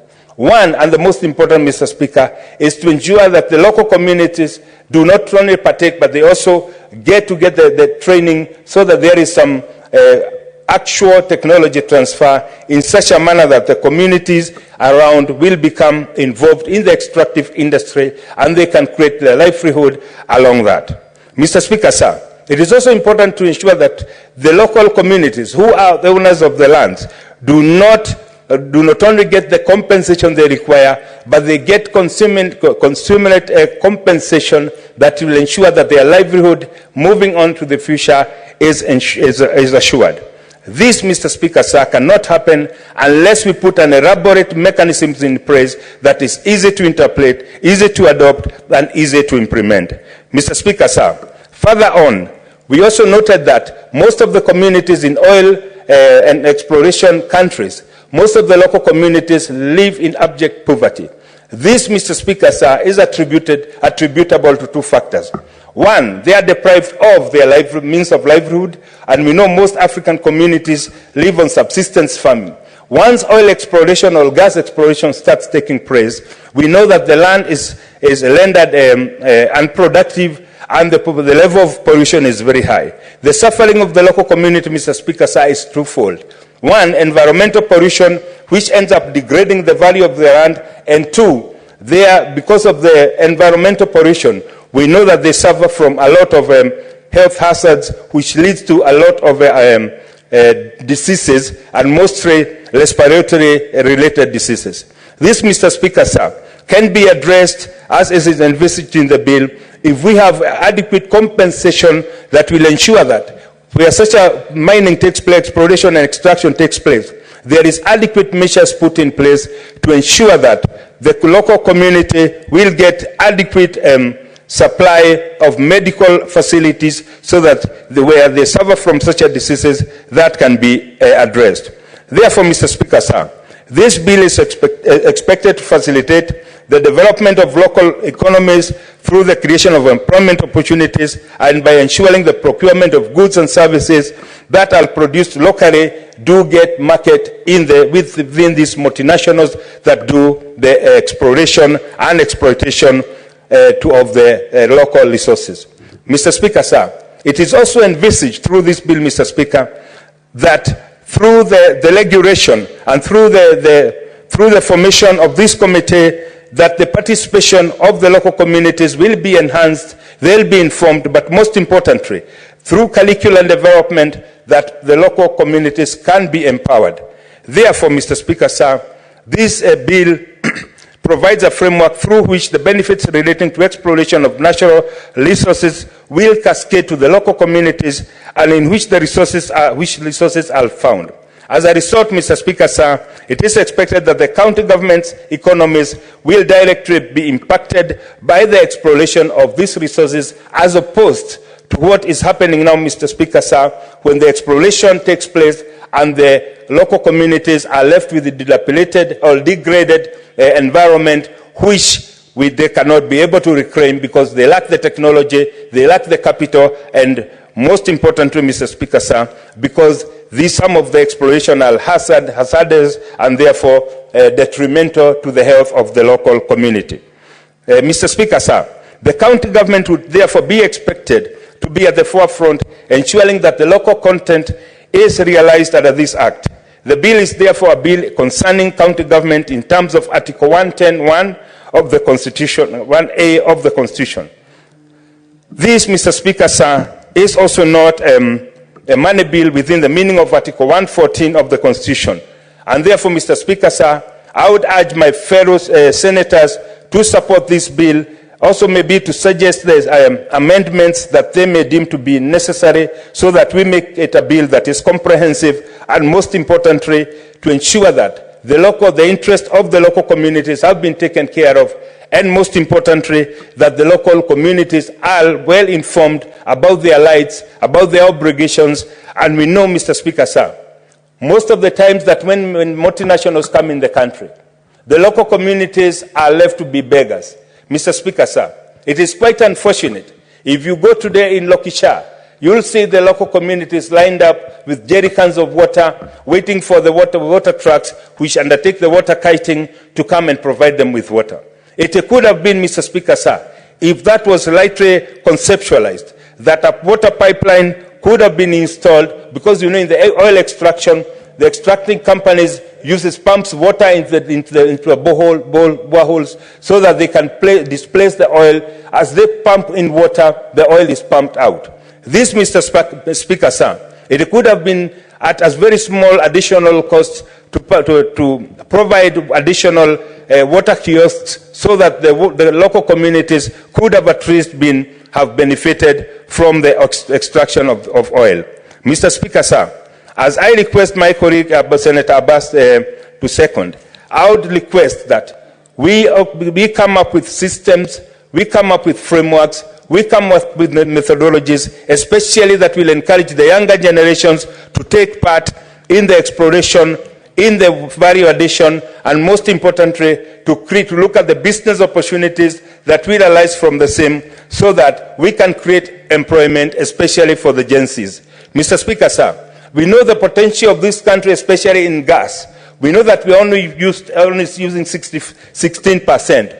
That leaves about 84% of the potential that we have in terms of downstream and end-to-end or downstream last mile connectivity. Mr. Speaker, sir, in the 86%, we have a very big potential to ensure that our young people go into this business, especially the modern digital gas trading, whereby you can be able to sell gas as being consumed, Mr. Speaker. Mr. Speaker, sir, we know also the potential in this oil gas industry is quite untapped.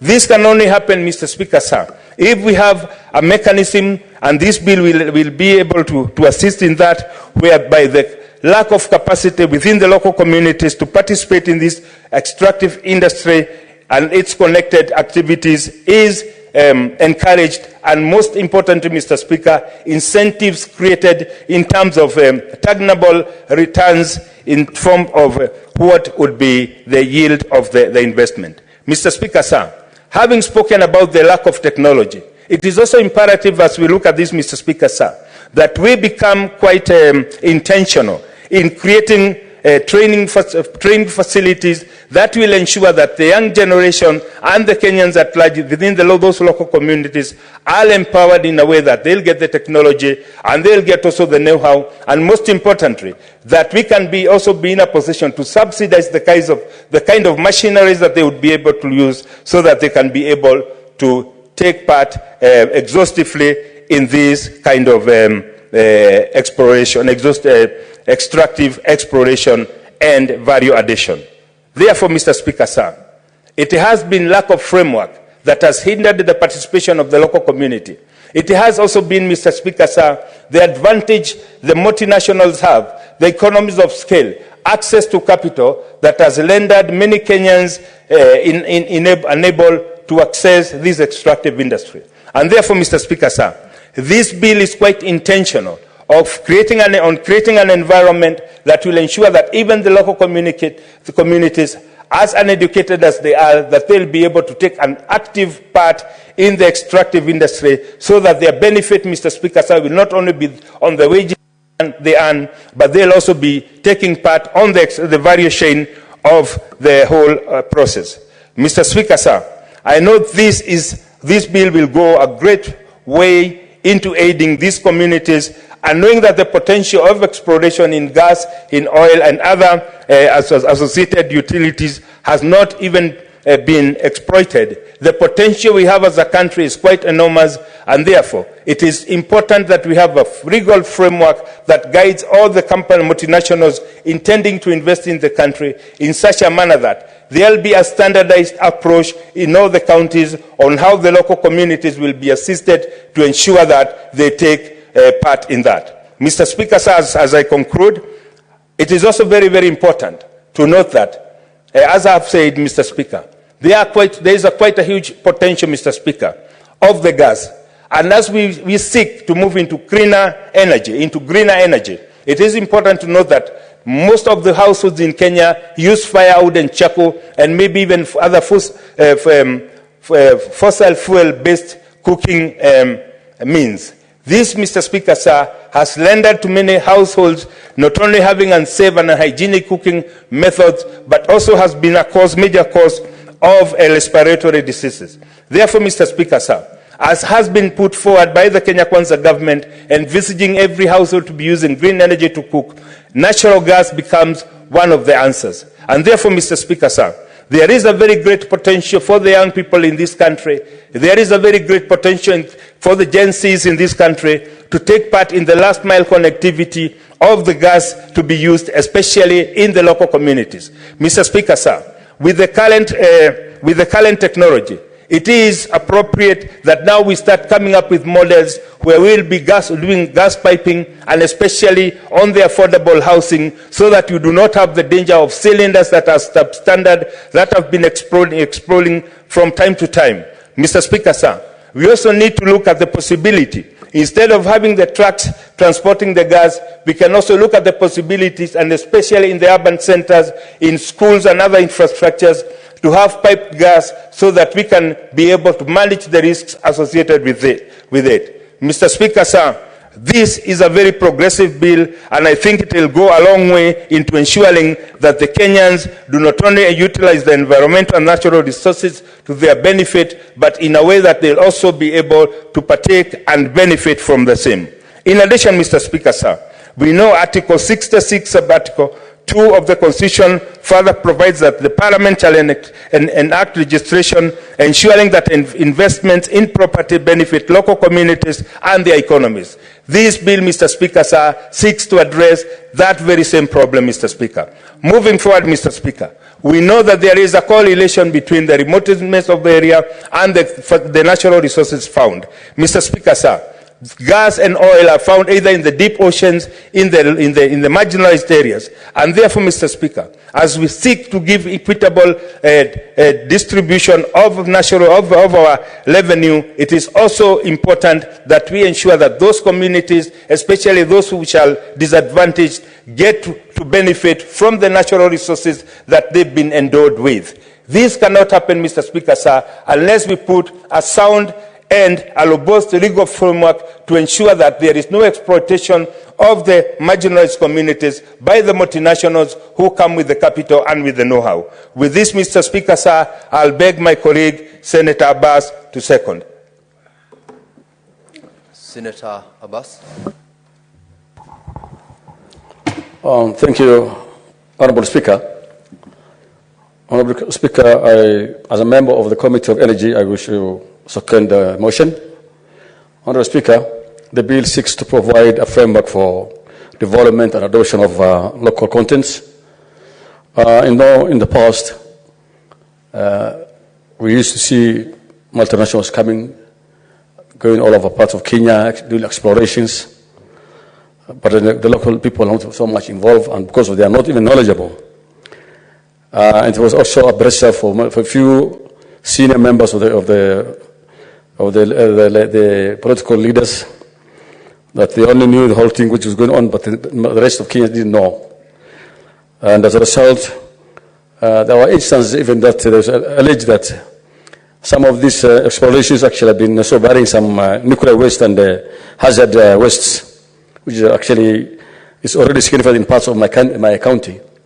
And therefore, I think the bill now gives a lot of responsibility to the local contents, like the country, the experts in the country, the local communities within that area, and that now there will be a thorough environmental impact assessment, so that at least these people we can know what kind of content things they're carrying. They have big containers, but nobody knows what they're carrying. And they're so secretive and so exclusive. I mean, everything they do exclusively, that even the local workers, the people who work for them, cannot even access some of their camps. And I think that should not be happening anymore. The bill will give powers to Kenyans. And at least one other thing is that in the local content bill, will at least give the communities to receive 30% of whatever income that will be generated from the resources, and of which it will be divided between the community and the county governments. And therefore, the only problem we have now is actually the capacity. And the Kenyans have not had much knowledge on the hydrocarbon and oil development. I think it is high time that our universities will change, and that we need to develop the young men and women who are studying now issues to do with the environment and engineering and all these things, to have a full capacity on mineral and oil hydrocarbon development studies, so at least we can be able to have Kenya capacities that we know we now will have experts who will be able to give us and safeguard our interests during the multinationals when they come in. They used to do everything exclusively, and they did a lot of undercover. Most of the things have been done undercover. So I think the people that now will be able to empower the technical team from Kenya, that at least they will be able to know whatever is taking place in the country. One other thing is actually, Honorable Speaker, in most instances where oil exploration has taken place, the environment is actually so much affected. At times even there was the soil completely changes, the trees disappear, and I don't know what really happens to that in these places. We need to go, if you go to areas like Marsabit, if you go to Wajir and all these places where they have done some oil explorations, there's total destruction of the environment. And there's actually associated with a lot of incurable diseases like the cancer and all these things. And I think it's high time that the Kenyans, the government should be serious on all explorations, and anybody who wants to do gas exploration. I think we need to have a pre-inspection taking place before these multinationals are allowed to do explorations. And then we must ensure that the agreement being done, most of these locals don't even understand what is going on. So the local content percentage should be enforced, and the members should, of the community should benefit from those things. Because what happened now in Turkana, in most parts, the oil was there. It was being taken to the vehicles, and we even don't know how much money has been given to the locals. Last time when the committee visited there, the locals said that they have not even received any penny.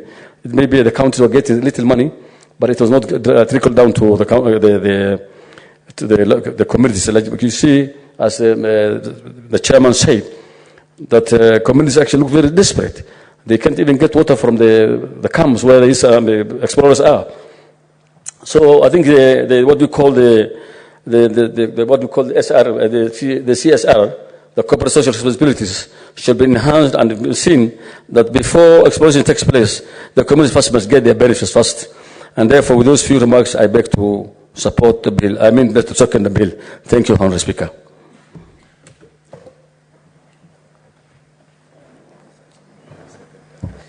Honourable Senators, I now propose the question that the local content bill, Senate Bills number 50 of 2023, be now read a second time. Honourable members, the bill is now available for debate, and I will call upon Senator Beatrice Ogola to make her contribution. Thank you, Honourable Speaker, for granting me the opportunity to contribute to the Local Content Bill 2023. Honourable Speaker, I must appreciate Senator Wamatinga for this bill. Honourable Speaker, it is a bill that speaks to my heart. Honourable Speaker, in my earlier life, I happen to have served as CCM, that is County Executive Committee member in the county government of Homa Bay from 2013 to just before I joined this honorable house. And Honorable Speaker, one of the achievements I can attribute to my time as the CEC in charge of energy and natural resources is that I, along with other partners and along with the whole direct sector of energy in the county government of Homa Bay, and working hand in hand with a number of sector partners in the county and out of the county, and with the blessing of the governor then, the cabinet then of the county, we developed a Clean Energy Act in Homa Bay County. Honorable Speaker, in my county, there's still great use of unclean energy. And that is what drove my team to develop this act.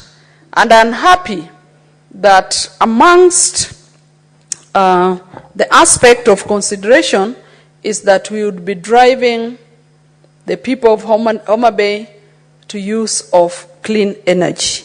And I find it very relevant here that this is an act of parliament that is specific to the exploitation of gas, oil, and other petroleum resources to provide for a framework to increase the local value capture along the value chain in the exploration of gas, oil, and other petroleum resources and for connected purposes. Honorable Speaker, when we look at the key word there, the local content, it is about adding value. And this value, Honorable Speaker, I'm impressed that this is a value that is going to add, that is going to enhance the economy of this country, specifically from the extractive industry, through a systematic development of the national capacity and capabilities of our people. Honorable Speaker, as I support this bill impresses me because when you go to the objects of this act, Honorable Speaker, it talks about employment. And Honorable Speaker, employment is an issue in this country. You can reflect, Honorable Speaker, we can reflect to the recent happenings. In my contribution to the motion on the state of the nation, I indicated, Honorable Speaker, that in my generation, when we were winding up college, Honorable Speaker, I'm a trained teacher. As I was winding up college, we were graduating, but with posting letters to our stations, Honorable Speaker. And that is the big difference that this generation has, that a number of our graduates today, across all the professions, as they wind up university education and their colleges, they come back to their homes with their degrees, and they have to spend over 5, 6, some of them even over 10 years looking for employment. And probably, Honorable Speaker, not even probably, that has been a major issue, even with the Gen Z demonstrations that we have had. And that is why we feel for the Gen Zs, that they have gone through school, but a number of them, if not most of them, are not finding employment elsewhere. When you look at the Gen Zs, Honorable Speaker, as they address the nation, some of them are outstanding brains. And Honorable Speaker, with the energy, with their youth and the energy and the agility, Honorable Speaker, and with no jobs, Honorable Speaker, they are left with very little to do other than to call out the government and all of us in leadership, because they are seeking the attention of this country. Employment is a big issue in this country, and that is why I'm supporting this bill, Honorable Speaker, that the bill is how to create employment opportunities in the extractive industry. Value addition, and through what impresses me, Honorable Speaker, is that in creating this employment and in the value addition circle that is prescribed in this bill, it talks about, thank you.